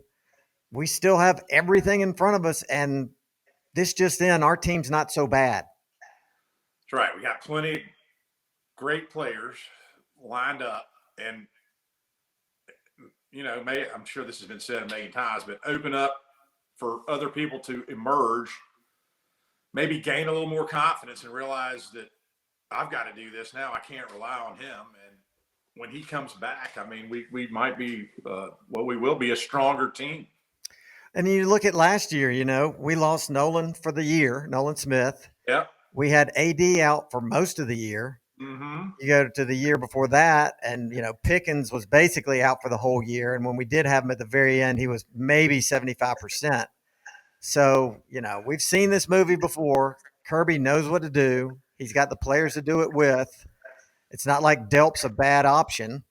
Now these younger guys, Lucky and Sperlin, they're just going to have to step up, grow up, and learn on the fly. Yeah, I mean, also, under different circumstances, not an injury, you lost Adam Anderson. That's right. That's well. Right. And we're able to overcome all that.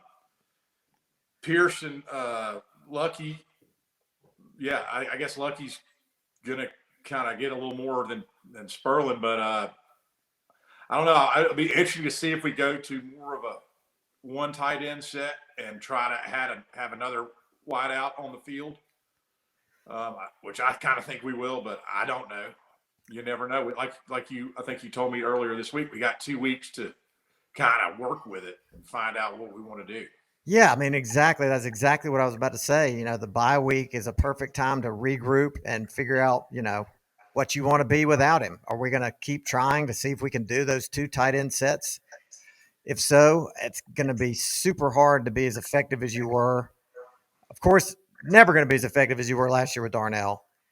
You're not going to be.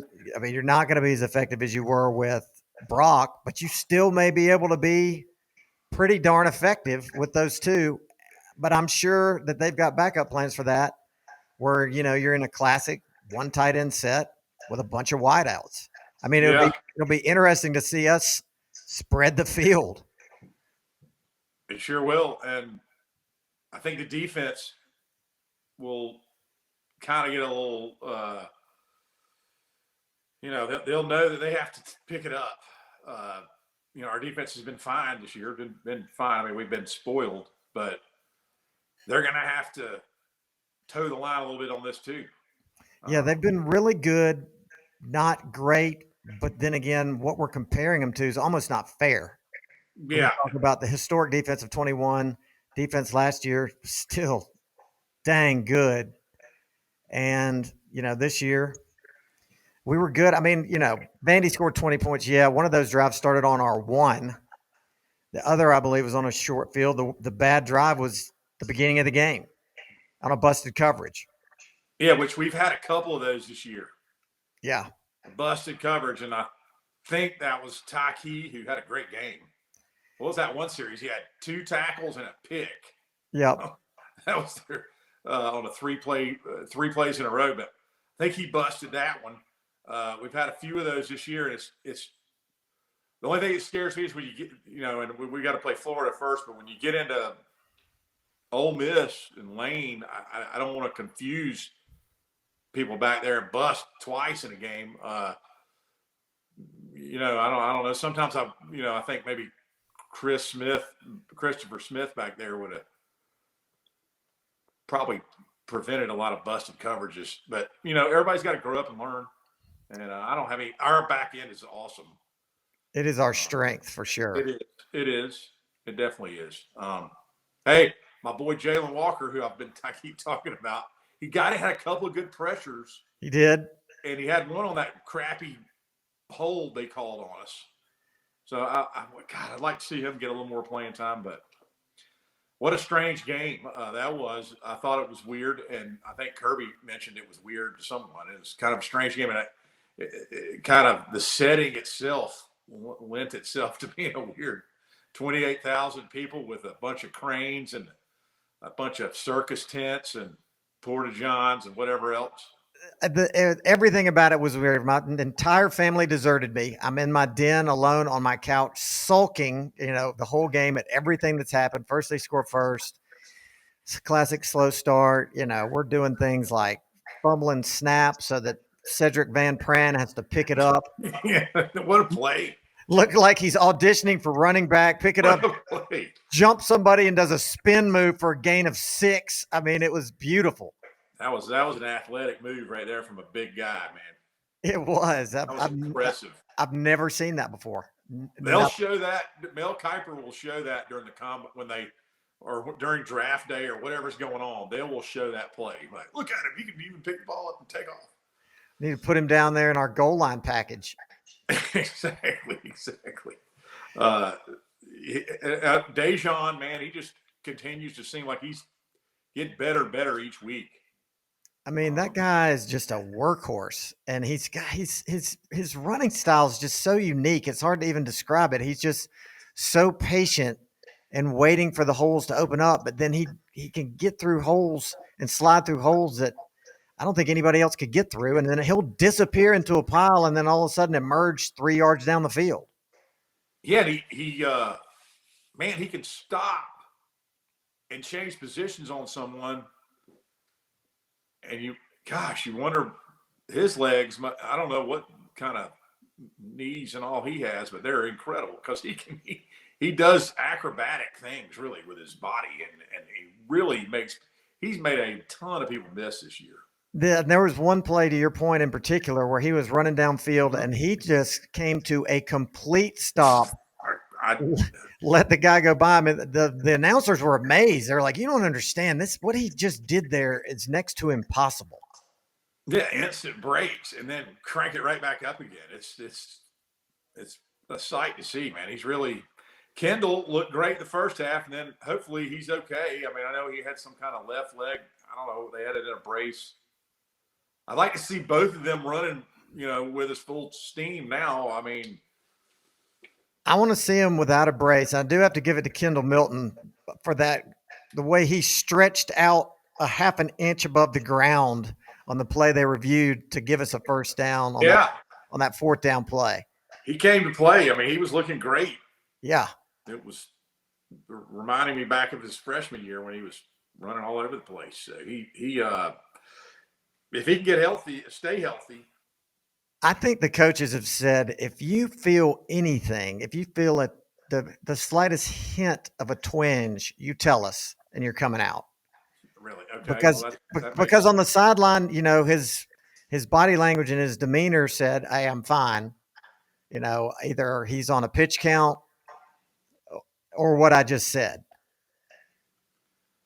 Yeah, I think you're probably right. I never thought of it that way, but that's a good way to think of it, because you don't want him to be out, till for the rest of the year, because he does seem to get hurt. But man, he's tough when he can play. Yeah, and that's probably that's what they're saving him for, is just like, we got to have him healthy for the end. And I don't know if you've ever seen this guy online, but Dr. SEC, he made that was one of the points he made. He said, Kirby is going to err on the side of letting injured players take more time than they need, so that he has them down the home stretch. Yeah, which he did last year with AD, and that paid off. Yeah, time. And Pickens too. Hey, speaking of AD, can I mention a name brand here? Like, am I allowed to say a brand of something or not? Of course you are. It's a potential future endorsement. Okay. Well, AD at Texas. I want everyone to realize that Tito's Vodka donated $20 million to Texas, and they're going to build a practice facility and all this stuff. So I know everyone out there that drinks vodka probably likes Tito's.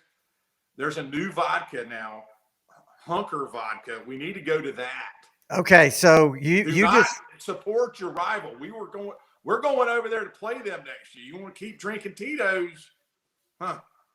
Well, you are aware that they are a big supporter of the Classic City Collective, and so those guys are really pumping up. Okay, the Hunker Down Vodka. So Stephen Farmer at Classic City Collective will be thrilled that you brought that up, all on your own. Yeah, have you sampled the Hunker Down Vodka? I have not. My brother-in-law bought some. He was in town 2 weeks ago, and he sent me a picture of it. I want some. I've been banging up all the liquor stores around here. Hopefully they get it in pretty soon. Well, I'll tell you what, Macon is a vodka town. People swill that stuff like it's No, Diet no, Coke. Oh, yeah, no. this is a vodka town. You'd think we were a bunch of Russians. So since I've put that down, I'll have to ask maybe, my brother, give him a blind taste test to see if he can tell, I'll slip some hunker down into his transfusion and see if his delicate vodka palate can detect it. Yeah, well, unbeknownst to me, I've been supporting the Horns for a while, but I'm done. Done. I'm Tito's is bunker out. only, man. I'm done. Tito's no mas. I'm still trying to work a sponsorship with Budweiser Zero. I figured since they got in trouble with Bud Light for somebody who was not authorized to endorse it, I being the positive role model that I am, could tell people that Budweiser Zero has all the great taste of Budweiser with none of that pesky alcohol to slow you down. Yeah, I think they need to jump on board with you. Budweiser Zero, delicious. It's got that beer taste after you mow the lawn. And there's so many times where it's applicable. Say, you've got a runaway buzz and you're out at a bar and you want us to keep drinking beer, but you got to tap the brakes. That's when you introduce the Budweiser Zero Exactly. to put the brakes on that buzz. Or say, you're out with the guys after work and, you got a big day tomorrow. You want that, crisp, clean Budweiser taste, but you still got to drive home. That's when you're drinking Budweiser Zero. That's right. You don't want to wake up sleepy and red-eyed. Exactly. When you've With got to the be smells. crisp and clean the next morning, you drink crisp and clean the night before. Budweiser Zero. There we go. It's kind of like a Coors Cutter that I don't think really took off. Remember the Coors Cutter? No. That was a non-alcoholic Coors version called Coors Cutter. Coors. I'm not familiar with the Cutter. Well, they had it. I think they gave up on it. They gave up on. Well, Hey, I tell you what, I was glad to see when we got Monroe. Unfortunately, when Xavier got hurt, I was glad to see Monroe Freeling come in. I'm glad you brought that up. I didn't know much about him. I was hoping he didn't play like. Remember the show Too Close for Comfort? Remember the guy that lived in the basement named Monroe, played by Jim J. Bullock? No. He was the biggest sissy you've ever seen in your life, and I was worried. I was like, I don't know, man, Monroe. I don't know about that. Man, he does not play like Monroe from Too Close for Comfort. Okay, breaking news from Mark Schlabach. He confirmed that you were correct. It was the Spin Doctors. I knew it. So now we'll have to have Schlabach on before you for this to all make sense. Okay. I was like, he's got to be talking, because I saw them too one time way back when. I don't know where. It was probably on the Horde tour. I think you're right. I'm looking for my roster right now so that I can find Monroe Freeling, because I think he's like a 6'7" beast. 6'7", 325. Yeah. And I think he's friends with Bert's son. Okay, really? He went to what? Oceanside down there in Charleston? Let's see. Right? What number is he? Oh, there he is, 57. 57. Yeah. All right. Isle of Palm, South Carolina, Oceanside Collegiate. Yeah. Is that where Bert's son goes? I don't know if Bert's son goes or went there, but I think someone, I don't know, maybe I lost track. It was during the game, and one of those guys from down there, because I'm on a text thread with some of those Charleston fellas, I thought it was Bert. Mm-hmm. We'll have to find out. Knows him or something, or is friends with him. He did a good job, man. He did a great job pass blocking. And it was a good game to come in against Vanderbilt, who's, probably not, one guy's pretty good on there, but I mean, it's not like he's going up against a gang of fire breathers to kind of get his, get a little taste. Yeah, I mean, he was getting reps in a real game, and it wasn't like it was trash time, and he stepped up. Yeah. He may be Jacksonville. He may be there too. Yeah, I don't have any word on Truss. It's kind of like anybody that got injured, forget them. All people want to talk about is Brock Bowers, but I think Truss had the dreaded high ankle sprain. Yeah, he sure did. And by the way, Snetzer is not joining us this week. He's not hiding his head in shame. I was going to try and blame him, but doggone it, I can't do it. He is on assignment researching the controversy, because there is some controversy in the orthopedic world of the tightrope procedure, and we'll be coming back next week with visual aids yet again. Well, I heard, and just from how many times people said, I'm not a doctor. But anyway, I heard layman stuff that your ankle's stronger afterwards than it was as God gave it to you. But you could be more susceptible to fracture. Maybe that's what he'll go into. I don't want to steal his thunder, but that and more. Oh, okay. But yeah, I got nothing on Truss. Who else got hurt? I heard that Ladd re-injured his back, and that's why he didn't play in the second half. I did not hear that. I don't know. That's be awful. Well, I mean, he'd have a full 2 weeks to rest it up again, and I don't know if he's still in that same protocol where does he practice? I don't know. He's got to practice some, or he probably wouldn't play him, right? Isn't that his hard and fast rule? But I don't know. Maybe he gets an exemption because he's so good. But yeah, this is 7 weeks, then it'd be 8, 9 weeks of this. It feels like to me, if he is, it doesn't feel good. It doesn't feel like other teams get tortured by injuries like we do. Well, we have this year. I mean, we've cranked it, but we're like some of our fans to the west of us who talked about a specific injury one January night, and our friends, the old Buckeye chin nuts. Yes. See, we're not. I mean, we're just going to go on, and if we lose, we lose. We lost to a better team. If we lose, we're not going to make excuses. Yeah. But everybody wants to point out their injuries, but they don't want to acknowledge ours. Exactly. I mean, that's what losers do. And that's what we're not. That's exactly right. That is exactly right. Are we ready to bring on Dawg? Yeah, I had a tough week last week, but yeah, let's bring him on. Dawg. I don't know why y'all are having a bad week. Y'all both whipped up on me. So from a gambling perspective, I think the guy didn't Milton get banged up just outside of gambling? Nah, it was precautionary. Okay. Rates. So that leads to Mad Dog's point of if you feel any little out of the ordinary, let's just shut her down. And yeah, fair enough. I mean, if we would have been playing, whoever in a tight situation, I think he could have kept on. So I brought up before that. One last thing, Craig. Have I told y'all before that I've heard that sick is a code word for concussion? Did I bring that up earlier? Mm-hmm. Okay. Just want to make sure. It seems like we've had a lot of players get sick. They're being very conservative. I'm sure. So what you got, Dawg? All right. So always good to be on here, Mad Dog. It's always fun. The Vegas, from what I understand, they had their best weekend out of probably the top 5 best weekend gambling wise.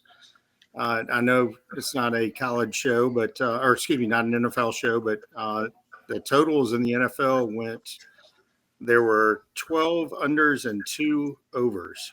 So they went bonkers, and then a lot of favorites did not cover in the college. So I think Vegas is celebrating. A lot of people that went out to Vegas. Not sure if we know anybody that went out there. I know that on my shows that I do, it was a little bit of a struggle. Both you and the Bobber did well this past weekend. So the season standings are the Bobber is at 6-4-1, Mad Dog's at 6-4-1, and I am at 4-6-1. So we still need to determine what I'm going to wear if I end up in last place. I mean, you have to show your face if you end up in last place. Hopefully not on air. I will on Athens campus, on Georgia campus. I will maybe in an outfit of some sort. Maybe you Mm. put on that Elvis costume you dressed back in 1989. That wasn't Elvis. That was Well, Lou. I thought it was started out. It's supposed to be Elvis, and then it kind of morphed into Roy Orbison. Roy Orbison. That's exactly what it was. Yes, it was. I bought that thing 2 hours before the party. Yeah. Elvis and Roy Orbison. The traveling Wilburys were rocking back then. The daughter was signing autographs. They thought it was Roy. It was I don't know what I did. It was a very popular costume amongst the women. Oh, hey. All right. Must be your sweet singing voice. It must be, or the sunglasses are what I had on. The young ones had an Elvis fetish and the old ones had a Roy Orbison fetish.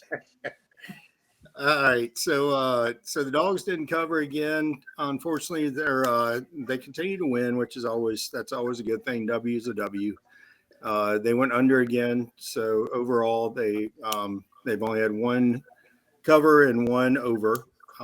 But this week we have Ohio State against Penn State. Still can't believe that's a 12 o'clock game, but it is what it is to get more people in there. So Ohio State is -4, and it's my pick first this week. I'm going to go Penn State -4 to cover the spread, but Ohio State – Penn State to cover the spread and Ohio State to win the game. I think that comes down to a field goal late. Okay. Bob, or you or me? You. Okay, I'm going to go Penn State to cover and win. All right. And then the next one is Alabama. Wait, I haven't picked yet. Oh, I'm sorry, Bobber. My bad. First thing I want to say is I'm sitting right now, D-Dub. the first thing I want to say about, do you realize in our last 10 seasons, the week before the bye, we're now 1-9 against the spread. I did not know that. That it was that much. So next year, think about that. I'm going to take Penn State to win and, of course, cover. I'm on board with Mad Dog. With Mad Dog. All right. Next one is Alabama at 3:30 p.m. Alabama versus Tennessee. Alabama is -9. I'm going to go Tennessee plus the 9, but Alabama to win the game. Before I make my pick, I just want to point out the implications of a Penn State win at Ohio State. I mean, Lou Holtz is just going to put Ryan Day on blast, and it's going to be fun to watch. Okay, with that said, I'm going to take Alabama to win and cover. Okay. The Bobber. Minus not okay. I'm going to take the same thing as Mad Dog. I'm going to go Wow. Alabama. The Dog could be making a little bit of a run here. Mm-hmm. Well, you need to. That's right.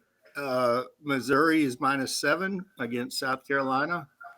I will go South Carolina to cover and South Carolina to win. There's just way too much hype. I was borrowing a buddy's truck because my wife's truck was in the shop, and listening to 93.1 for the first time. I just was tired of hearing about Missouri being as hyped as they are. Yeah, this game has gotten a lot of attention and a lot of talk, and the line's weird. And it's you would think on the surface, okay, South Carolina's ready to quit, but for some reason the line's only 7, and so you know me, I pick with my heart, so I'm going the Cox to win and cover. Woohoo! All right. This game's at Missouri. Yes. Yes. All right. I'm going to take Missouri both ways, and well, they have to be because they're -7. But you know, Beamer broke his foot kicking something after the Florida line. You know, he has a broken foot. Yep. I did see something about that. I don't know. This guy's crazy. So I'm gonna go with Luther Burden and the Mizzou Tigers all the way through. All right. So Bobber is against Mad Dog and the Dogger. The next one we have, I think this is going to be an interesting game. Ole Miss is at Auburn, and Ole Miss is -6.5. And I just another thing that people are already projecting if Georgia continues going through that game against Ole Miss is going to be like the game of the century type deal. I don't see Lane Kiffin keeping them through, so I'm going to go Auburn and Auburn. Wow. That does have the intrigue of, Freeze playing his old school for the first time. Yep, And it's at Auburn. it is. But I'm going Ole Miss to win and cover. All right. I am too. The balanced attack of Ole Miss. They got the running game. They can throw it. They got a mobile quarterback. I'm going with both of them. Ole Miss. Yeah, are not giving any respect to Auburn, which is not deserved after the loss last week to LSU. That was brutal. Yeah. All right, the next one is Florida State versus Duke. That line, it's at 7:30 p.m., and that is 14. I am going to go in a low-scoring game. I'm going to go Duke to cover and Florida State to win. And Duke's quarterback is trying to come back from his high ankle sprain, and I guess right. is he questionable, or is he? Last I saw, he was. Yeah. Is Duke what? I don't even know what they've done. Are they just one loss? Didn't they? Yes. Isn't that right? I think that's right. They lost to. But they didn't lose to North Carolina yet, have they? No. No. They lost to Notre Dame's and. Notre I don't think they didn't lose last week, did they? No. I can pull it up while y'all are picking. All right. Is it at FSU? It is. What time's the kickoff? It is at 7:30. I'm gonna go with my heart because that's what I do, and I'm gonna say Duke to win and cover. Nice. I Duke like wins. All right. Wait, no, I'm backing off. Duke to cover, Florida State to win. Okay. I'm gonna go the same thing. I think Florida State wins. Duke's covers. All right. Duke. Yep. Duke. FSU. All right. Then the last one is so there were only 3 games that were versus 2 top 25 teams. So you had Ohio State, Penn State, Alabama, Tennessee, and then USC, Utah. So last one of those 3 is USC, Utah. USC coming off the absolute thrashing by the Irish. USC is -6.5 at USC, and that game is at 8:00. I am going to go Utah and Utah to win. And is it at Utah or USC? I couldn't hear you. It is USC is favored by 6.5, and it's at USC against Utah. Utah to win and cover. That's what I'm doing. Yes. Yeah, that's what I'm doing. All right, I got the Trojans to win and Utah to cover. All right. So USC, Utah. There you go. So somebody needs to figure out what this last person or last place team is gonna have to do.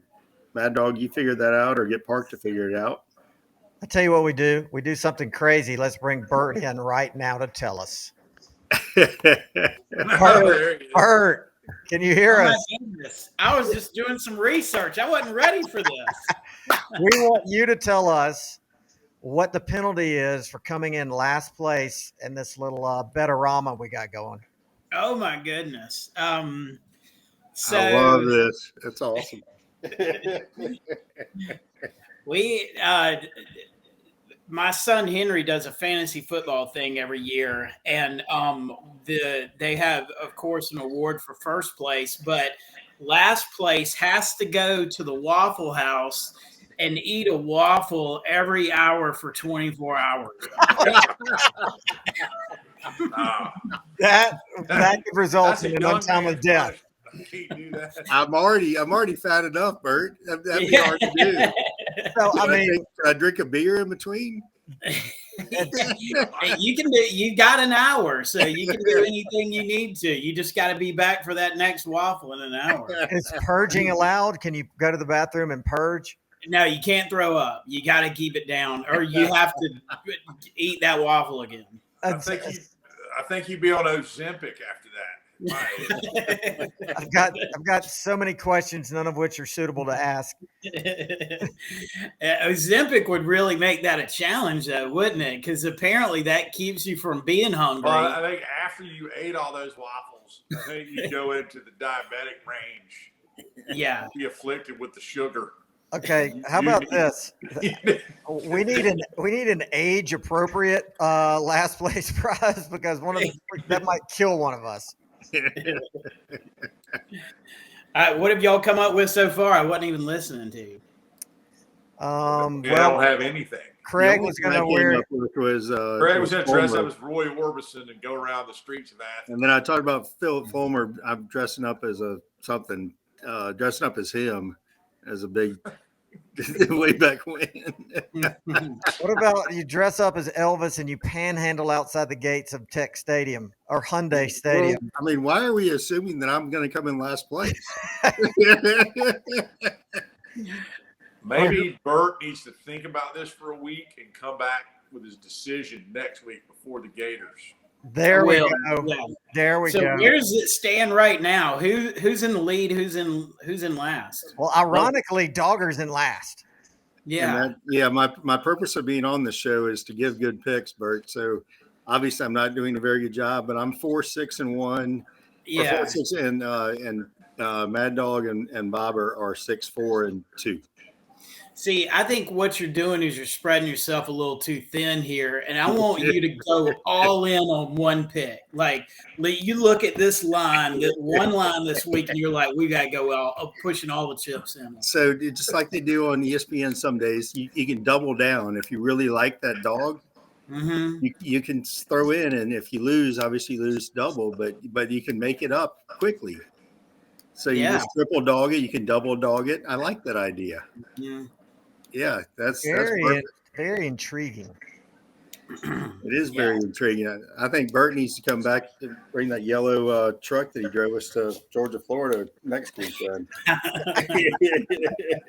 Chuck's cousins from Waycross. That's right. That's what we had on the side of that thing in shoe polish. Chuck's cousins from Waycross. That's right. That's right. I talked to Chris Neal about that story last night. Oh my goodness. All right. Well, I think it's time to give Bert the floor. All right. But I would like to say thank you to Buffalo and Dogger, as always, for your witty banter. Hey, real quick, can I throw in one thing, please? Yes. Mad Dog? Yes. I'm going to have dinner tomorrow night with Mr. Withers and Keller and David. Yep. Just want to throw that in real fast. Mr. Withers obviously is great friends with Lauren and used to be with Larry. Used to be a spotter for them, so he's a big fan of the show. I just want to mention his name because I know he'll be watching and looking forward to that tomorrow night. Yeah, man. Tell him thanks so much and keep spreading the propaganda. You got it. All right. Have fun, Dogger. All right. See you, man. All right. Bye. See you, Buffalo. Yes. All right. All right. The floor is yours. We made it exactly 1 week into Brocktober before we had to hold our Brocktober vigil. Should we go ahead and start out our segment with that? Well, it's still Brocktober in our hearts. He's not on the field, but, it's a Brocktober recovery. Yeah, it is. It is. It's, Kirby likes adversity. He likes, when the team has some things go against it and we kind of have to fight against the narrative, and it's out there now. Yeah, I mean, it's time for Kirby to flex, show everybody why he's the highest paid coach. Or maybe not. Saban gets a bump every time Kirby passes him. Yeah, think it's he's in the top 3 now. I think it's Saban, Dabo, Kirby. I think Okay. is our top 3. Yeah. But this is where he earns the big bucks. Is figuring out how to replace the most irreplaceable player in college football. This is it. Yeah, I know. And I think that, like he said in that press conference, it's not a matter of just replacing him. It's a matter of taking all the other pieces, and hopefully we get a lot of pieces back next week, and putting those together so that they form some semblance of replacing him. Yeah, I mean, you just gotta shuffle the deck, and I'm not worried about Bobo being able to come up with a game plan with 2 Yeah. weeks to do it, and it Yeah. also adds kind of a big X factor mystery factor for Florida, because now they can't use our tendencies with Brock Bowers at all. That all goes out the window. They can't. Yeah, I know. It's a shame that we're not going to see Brock against Florida though again, because that that play last year was really the play of the year. The reception for a touchdown, and it drove a dagger through their chances to come back in that game. And it's a shame he won't get another shot. But hey, we raised that $9.2 million, and I think he'll be back for year 4, right? I mean, we just need you to start and lead the campaign, and I think it'll catch fire. $100 per seat. I mean, what fan of Georgia football that pays for season tickets isn't willing to pony up $100 to see Brock Bowers for another year? I keep trying to find the downside to that, and I think I need an NFL rookie contract expert to tell me why that wouldn't work. Yeah. Obviously, there's got to be some Lloyd's of London money in there to buy, a full body life insurance policy for $100 million. Yeah. That might be what kills it, because that can't be cheap. It's going to have to be at least $1 million of that right there. Right. Exactly. But yeah, I mean, that's a good question, because, all right, let's say instead of first year NFL contract, he gets 9.2 from Georgia plus whatever other sponsorship, advertising money.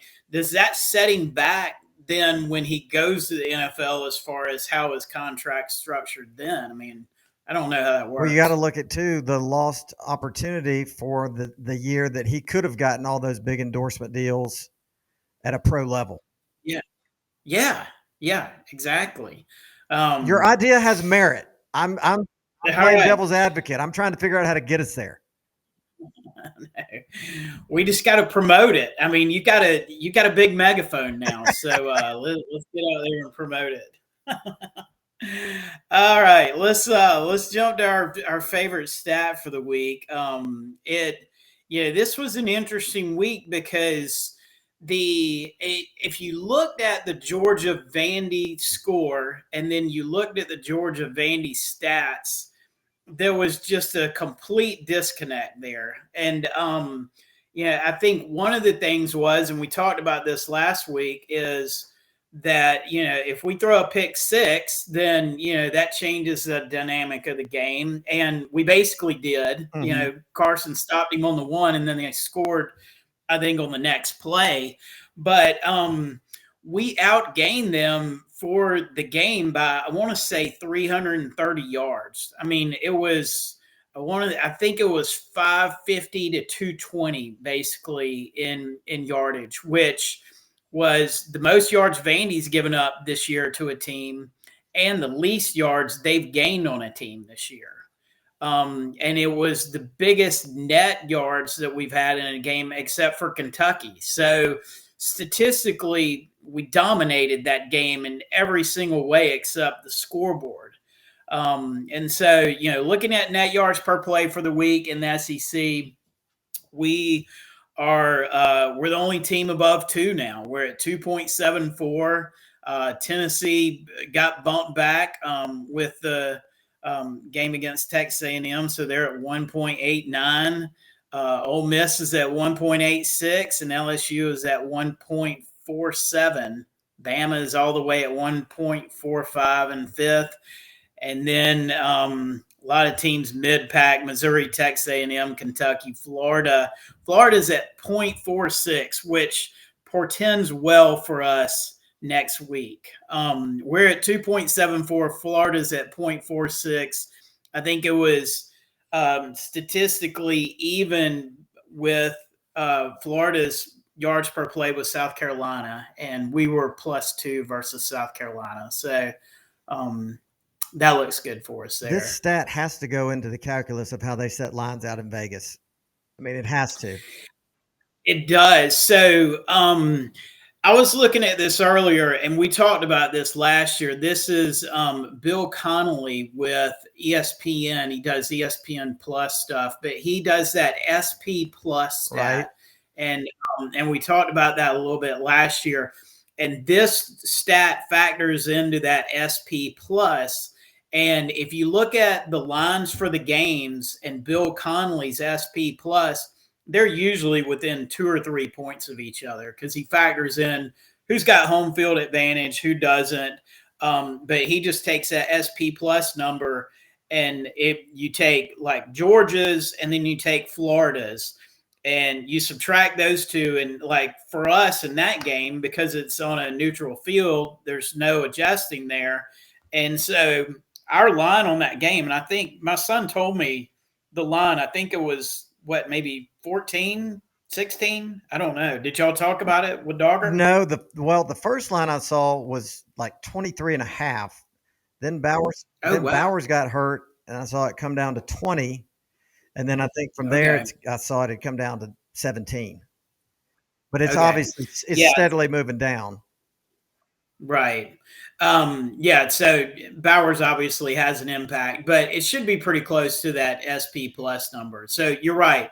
Net yards per play, huge factor in that. And then they kind of set the lines based upon that disparity between the two. Let me ask you this. What is the net yards per play of Missouri, and what is it for South Carolina right now? Missouri is at 1.3 net yards per play. And who was the other one? South Carolina? Yeah. They are exactly even, 0.02. Okay. Yeah.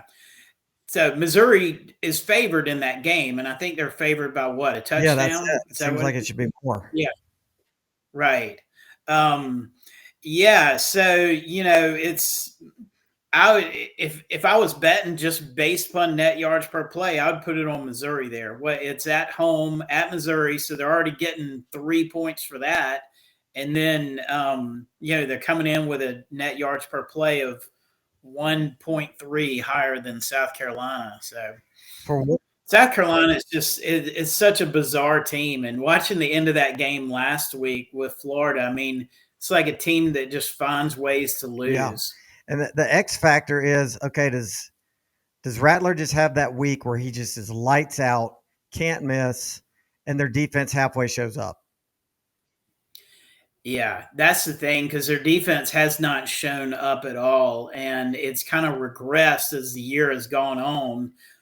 Let's see, they're giving up on defense. They're giving up 6.16 yards per play, which is the only team worse than that is LSU, which we've talked about their horrible defense, 6.44, and Vandy at 6.23. So they're at the bottom of the pack on D, and it's kind of slid every week. Do you have national numbers on that? I don't. I didn't look up the national net yards per play this week. We'll circle back to it next week. It'll be interesting. It'll be much more meaningful next week after, you have the Ohio State and Penn State game to digest, and some of those other big matchups. Because, Penn State has got gaudy defensive numbers. Their defensive numbers are really gaudy. We talked about that kind of sweet spot in yards per play, 7 on offense, 4 on defense. They are down in the 3.7 range, I think, on D. So something's got to give. Ohio State's got a pretty good offense, so we'll see how that plays out. Is it in Columbus or is that in Happy Valley? It's in the shoe. They're having their Scarlet the Shoe, where they all wear their scarlet outfits, which is just the lamest thing I've ever heard. Call it red. Don't call the color scarlet. That's just whatever. And I'm just thinking Penn State's going to come in there at noon and say, we don't care. Yeah, yeah. That line was really close. You talk about that with Oh yeah, Dogger? I think Yeah. it was Well, what is it? Four and a 4. half? Yeah. Yeah. Yeah. Man, I can't wait to watch that game. I know who you'll be rooting for, and I'd love to see, since all these teams play each other, let's just watch them all. But it's usually the SEC that's doing the beating up on each other. So let's watch the Big Ten do that. Yeah, and I think we talked about it last week. I want to know the tiebreaker, if it's kind of the round robin of Michigan beats Ohio State, beats Penn State, beats Michigan. I don't know Yeah, what the criteria for that tiebreaker is, but the winner gets to play somebody crappy on the other side, like Iowa, who only scores 11 points a game. right. Yeah, the SEC. I can't remember a scenario where we've had a 3-team tiebreak. Have we been involved in a 3-team tiebreak? I don't think so, but Yeah. this is all on that one side of the division. But I'm glad you brought that up, because I even asked Paul Feinbaum this. I said, Paul, when we collapse to one division next year, you're going to have a lot of teams out there maybe with 2 losses, trying to be the other team to play somebody that's undefeated or with 1 loss. What is the criteria going to be to determine who wins the tiebreaker? And Paul Mm-hmm. says he doesn't even think it's been established yet. Yeah. Wow. Yeah, the thing that Kirby's always focused on, this is going to be interesting when we get to the 12-team playoff, is he's all about just winning the game and improving, because he knows that ultimately, right now at least, the most important thing that they're looking at is, did you win the game? What is your win-loss record? And, as much as Saban moaned about that last year and said, hey, we would be favored against so-and-so, it doesn't matter, because that's not what they look at. They look at wins and losses. And Kirby knows that, and that's what we play to. Well, if we get down to a situation where it's a beauty contest, and, we've talked about the nightmare scenario of 4 undefeated teams and us with 1 loss, that's when we're going to need you to step up. And you can use this as your megaphone to talk about net yards per play, and that's the acid test for how good a team really is. The ultimate deciding factor right there. Let's just look at those top 4. Who's in the top 4 in net yards per play? Because ultimately, those are the teams that will probably battle it out the best in the playoffs. And like we said with TCU last year, they didn't deserve to be there. They barely got by like 4 or 5 teams, and we saw it in the playoff. What was the difference net yards per play between us and TCU last year? I can't remember. It was over 1. So we were at, I think, around 2.6 going into the national championship, and they were at 1.6, which was super low, one of the lowest. And that represented a 58-point differential. Exactly. And it played out on the field, which makes the game they played with Michigan even more baffling. Yeah. And I'm starting to think that Michigan is like the Atlanta Braves of the playoffs. Oh, man, they're not that good. Well, they collapse in the playoffs, and the Braves tend to do that too. Well, so 2 years ago, they won it all. Do that. Exactly. Yeah. I mean, at least they have 1. When's Michigan's last national championship? Not this millennium, was it? I don't think so. That's a tough question. Because, Bo Schembechler didn't even win 1. I think that the coach after Bo Schembechler, maybe he won 1, but it's been a long time. I mean, they were off the radar for a long time, but they think they're big time. If they're part of their practice is to beat us, then they're obviously expecting to be there at the end. I'm looking it up now, but while I'm doing that, a question came up when Buffalo was on about Monroe Freeling. Yes. You have some connection to him, right? Yeah, he lives here in Charleston. He's actually he played high school at Oceanside, which is just down the road from me here. And my son's a senior in high school, and he knows Monroe, and has a lot of friends that are good friends with him. And Monroe dominated high school football.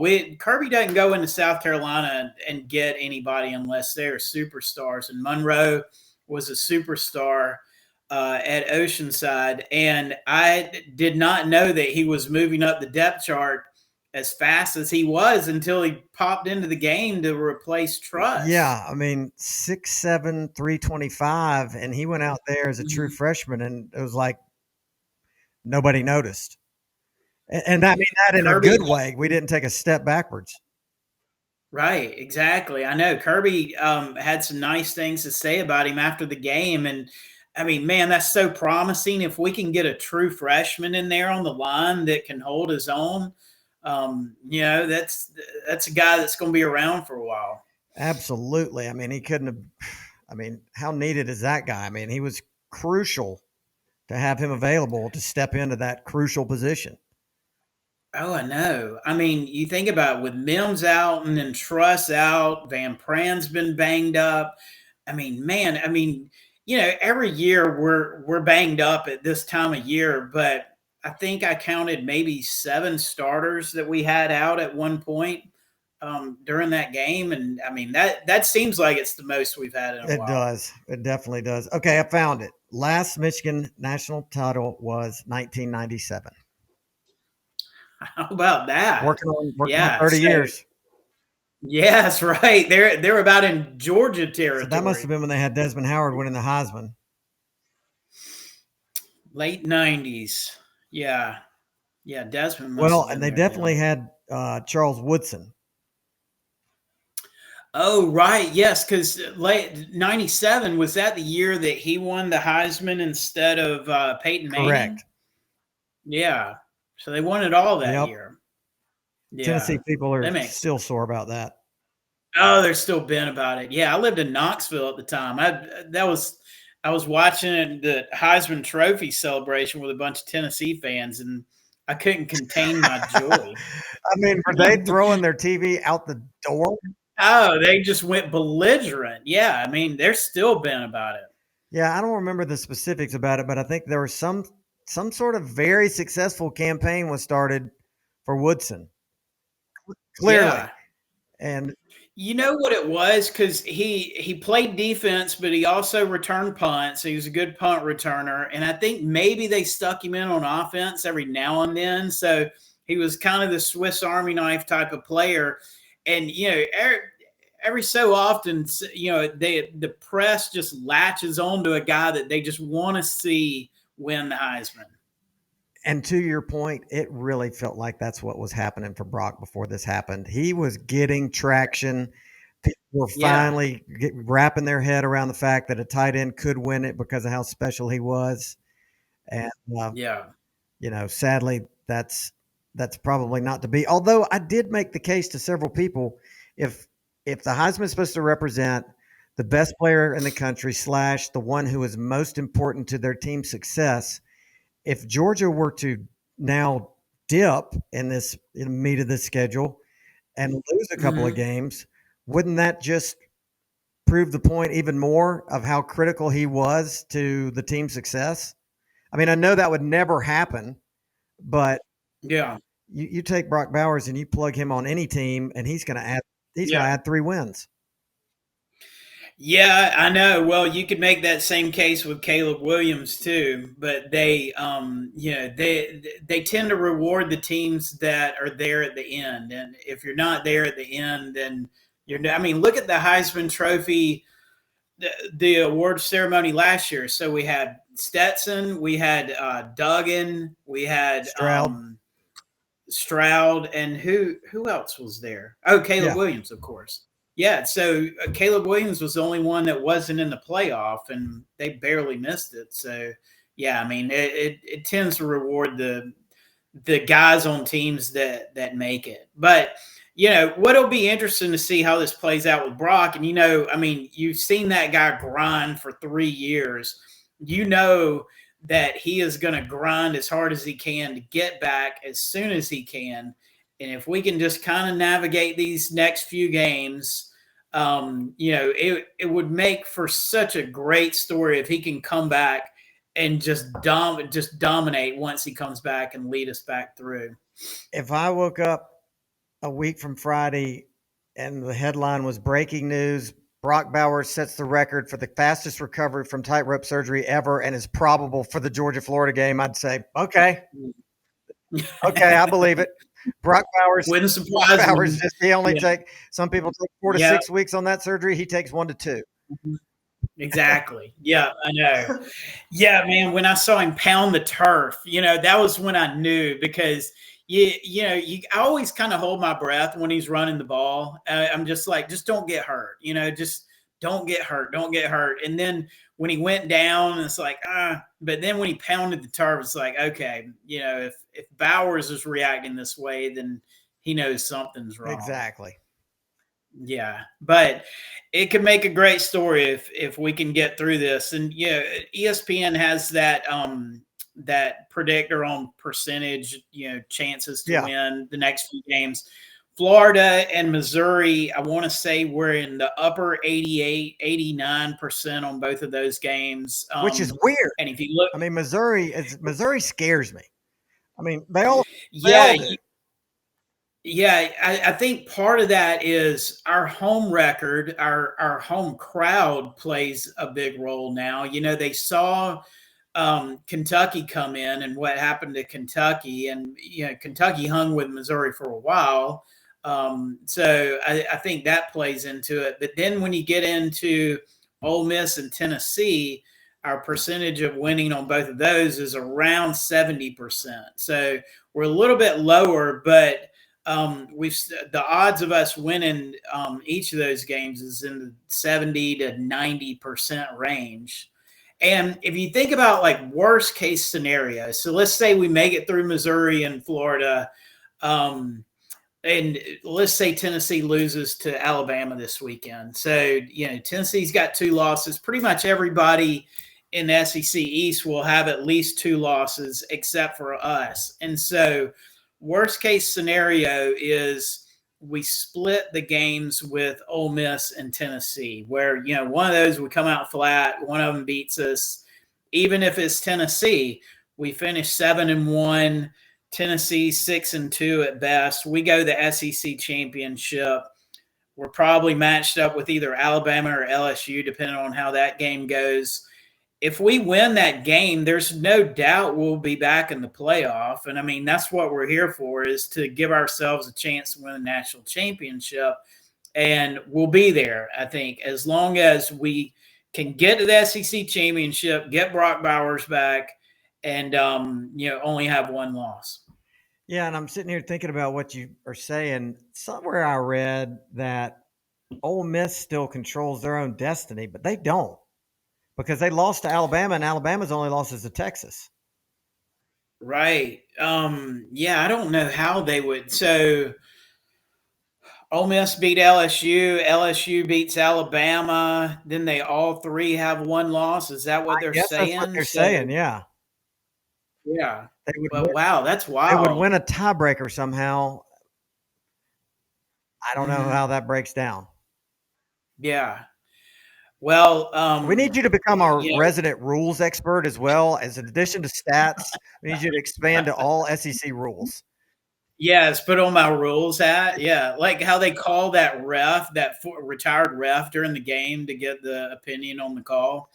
We'll get involved in the rules too. No, I've never bogged myself down in the how a playoff scenario, a tiebreaker scenario plays out. I promise we all will next year.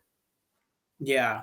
I got one more stat for you, and this one comes I got to thinking about this during the Vandy game, because it's like, why does it just feel different, like somehow with our defense this year over previous years? And if you look at our defensive net yards per play, we're at like 4.3 right now, which is about where we were last year. The main difference in this year's defense and the last 2 years' defense is the red zone. And Kirby doesn't even like to call it the red zone. He likes to call it the red area or the red something. But for some reason, he refuses to say red zone. I don't know why. But in the red zone this year, we have given up teams that have made it into our red zone have scored touchdowns 70% of the time. the last 2 years, teams that made it into the red zone against us scored touchdowns 30% of the time. So we basically flipped that this year. And you can kind of feel it, in some of these games like Auburn and Vandy. Vandy made it in the red zone actually just one time besides that pick, and they scored a touchdown on it. And Auburn scored a few red zone touchdowns. And it just feels like when a team gets in the red zone against us this year, we can't stop them. And, that hadn't been the case the last 2 years.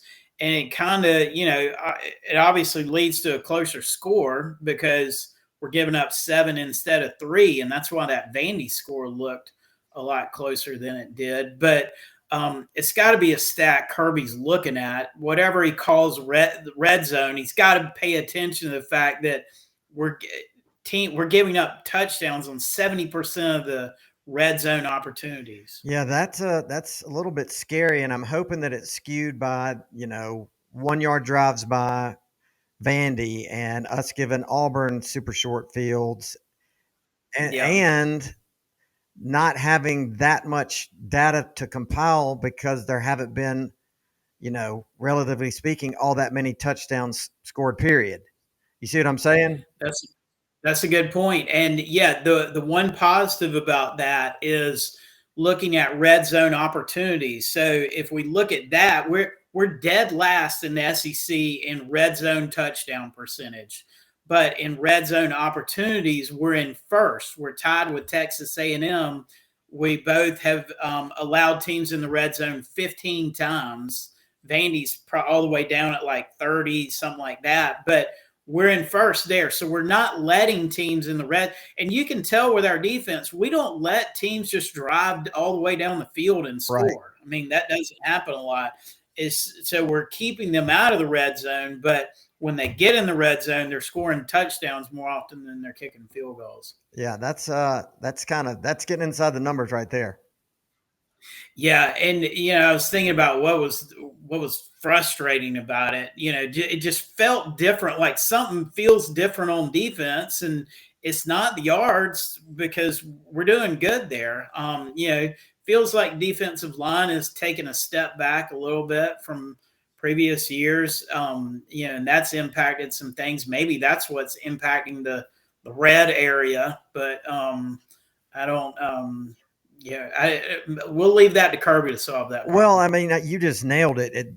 There's a vast difference in our D line because you don't have Trayvon Walker, you don't have Devontae White, you don't have Jordan Davis, and you don't have Jalen Carter. And those guys are all playing on Sunday. And maybe the guys that we have there now will, but they're just not at that level. And it's nothing against them.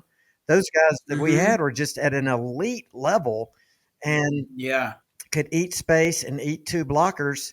And I don't think that's the case anymore. So that you don't have the JDJs and the Smile Mundans just able to just roam absolutely free. There's guys now that, they're chipping off whoever's down there to get to them. Yeah. I blame that on Texas A&M's stellar recruiting class a couple of years ago because, Kirby has prided himself at every level of the defense of bringing in the guys he needs to bring in each year. And, we whiffed on some guys that year that ended up at Texas A&M. And, I mean, you look at Texas A&M's D-line, they're studs. And I think that those were a lot of the guys Kirby wanted to get. And who knows, Texas A&M maybe was just shelling out a whole lot of money for them. Sounding like Mark Stoops here. But. I mean, we know that Texas A&M isn't afraid to throw around money as evidenced by what they spent on their coach. And they may use a bunch more money to buy him out if they don't like the end result this year. I think and I hope that the forgotten man, T. Ingram Dawkins, is going to come back with a roar at the end of this year from that foot surgery and be a difference maker. But I mean, he may be that. He's so big, it's going to take. He might be healed, but it might take him a month just to get in shape enough to play. I know. That's what I worry about with Mims too. Is both of those guys, you think they've got injuries that they've got to overcome, but then these guys are like 6'6", 340. you can't just jump back out on the field and start playing. How do you keep a guy who can't walk, who's 6'6", 340, from ballooning into 6'6", 380 over the course of 8 weeks? I mean, there's no telling what kind of, exotic exercises and diets they have them on to prevent that from happening. Oh yeah, I'm sure that they have a cafeteria protocol they have to adhere to. Yeah, no doubt. Yeah. One more thing, Deke and I were joking about. We joke about this every Monday because Kirby has his press conference every Monday, and you and I could write the script for Kirby's press conference because he gets up there and he'll say, "All right, we've got Vanderbilt this week. I've got a lot of respect for Vanderbilt. We've got a lot of respect for Clark Lee." We wanted to turn it into like a drinking game where, Kirby comes on. It's usually like noon on Monday or Tuesday. And, it'd be a terrible time to try to have a drinking game because every time he says, "I've got a lot of respect for," you have to take a shot of Fireball or something. You'd just be wasted by the end of his press conference. Although I will say you need to go to ESPN and read the article that Schlabach put out because somebody triggered Kirby and he got super testy. When Smart was asked about when Bowers might return, he said, "You really think I'm going to answer that question? I mean, is that all this is about? I mean, all y'all want to talk about is if he's going to be back or not. That is the furthest thing from my concern right now. My concern is this team and getting Brock Bowers healthy. To answer that question is speculative, and I'm not going to speculate." So, I mean, it would be just terrifying to be a reporter in there, just knowing that you could trigger his anger. And he could just verbally eviscerate you basically in front of the world. You lit that fuse and he just went off on you. Yeah. Oh, we've seen it. He learned that from the best. We've seen it with Saban a few times too, where, you light that fuse. I mean, because they want to control the narrative. They want to control what is talked about and don't bring up questions they don't want to talk about. Yeah, because they are going to shoot you down. Yeah, just like you tell him what you want to hear, you ask him what he wants to be asked. Right? Yeah, exactly. What do you want to talk about, Kirby? What do you want me to ask you? So Deke and I each week will text each other. Deke will say, "Kirby's got a lot of respect for Clark Lee" or whatever, and I text Deke this week and I said, "Kirby's got a lot of respect for the bye week." Yes. He said that's get better week. Right, exactly. It's not a bye, it's get better. Right. Deke said he's got a lot of respect for the bye week too. So I think we all do. Man, we need it. Yeah, no kidding. We needed it now more than ever. Good grief. Let's try and get healthy. Yeah, I know. I mean, we talked about this stretch when we looked at the schedule at the beginning of the year. It was like this 4-game stretch is where it's all going to take place for us. And I mean, we're right where we thought we would be. We're 7-0. I mean, our net yards per player right where it was last year and right where it was in 2021. So, yeah, maybe the schedule hadn't been as tough, but statistically, we're right where we've been the past 2 years. And now we get in the meat of the schedule, and these next 4 games are going to dictate how we feel. Yeah, and they're going to be 4 games against 4 ranked opponents if Florida's ranked by next week. But I mean, whatever. People want to pick at our schedule. We all know we had Oklahoma on there. We all know Sankey took it off due to them coming over. So yeah, nobody will be whining about our schedule when we show up like we have the last 2 years and pounded our way to a natty. Yeah. And wouldn't that have been interesting if we had actually gotten to play Oklahoma? Looking at it now, because they talk about our week schedule. Oklahoma, if they beat Texas, but I want to say that maybe outside of Kansas, if Kansas is ranked, that may be the only other team that's ranked on their whole schedule. So they may cruise their way into, well, at least into the Big 12 championship. But I mean, they've got a pretty easy path to the playoffs if you look at it. Their FPI for every game is north of 90, except one game that's 89. And Texas is pretty much the same way. So they're on a collision course for a rematch.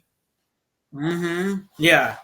But, it weakened our schedule. It weakened their schedule. And, looking at based on what Oklahoma did last year, we thought, they're going to be chumps again this year, but they're obviously not. I mean, they've turned the corner, so it would have been a really compelling game. Oh, there's no question. I mean, and it would have been in Norman. So, well, I guess we'll never know. Yeah, right. Well, hopefully we'll see Oklahoma in Athens soon. Now that they're on the schedule. Yeah, I mean, I guess year after next, since we're going to Texas next year. Yeah. All right. That's all the stats I have for this week. I bombarded Scott Park with stats last week, and he got mad and yelled at me via text message. So we're just going to keep it with those. He's quiet till you make him mad. You know, those quiet gingers. You got to watch them. I know, man. He gave me all those exclamation points. I'm like, man, it's like post Kentucky game. It was like just stat dump. We had to do it once a year, and Hey, do not make apologies for your statistics. The people need them. We'll be back next week with another stat dump. I'll give Scott something. Yeah, exactly. All right, my man. Well, enjoy your bye week. Catch up on your chores and stay injury free. And we'll talk to you in 7. That's it. Go Dogs. So, thanking us on our lengthy bye week show. As always, big thank you to all of our sponsors and a big thank you to our regular guests and our special guests, that being Jack Peterson and Mark Schlabach from ESPN. Enjoy your bye week. Get your chores did, and we'll see you next week. HBTFD. The Mad Dog Show is proudly sponsored by The Samford Company, Dogbone.net, Bulldog Illustrated, Classic City Collective, The Park Group Marketing and Media, Bib Distributing, Sellers Construction, Ventures Barbecue, Go Clean Co., Jay Lee, Attorney at Law, Pelicano Construction, Jags Pizzeria, Macon Monogramming, Ortho Georgia, Cherokee Brick, Progressive Communications, Butler Auto Group, ASP, Ward Mini Storage, Walthall Oil Company, Beach Services, Willingham Sash and Door, and Cranford Chiropractic.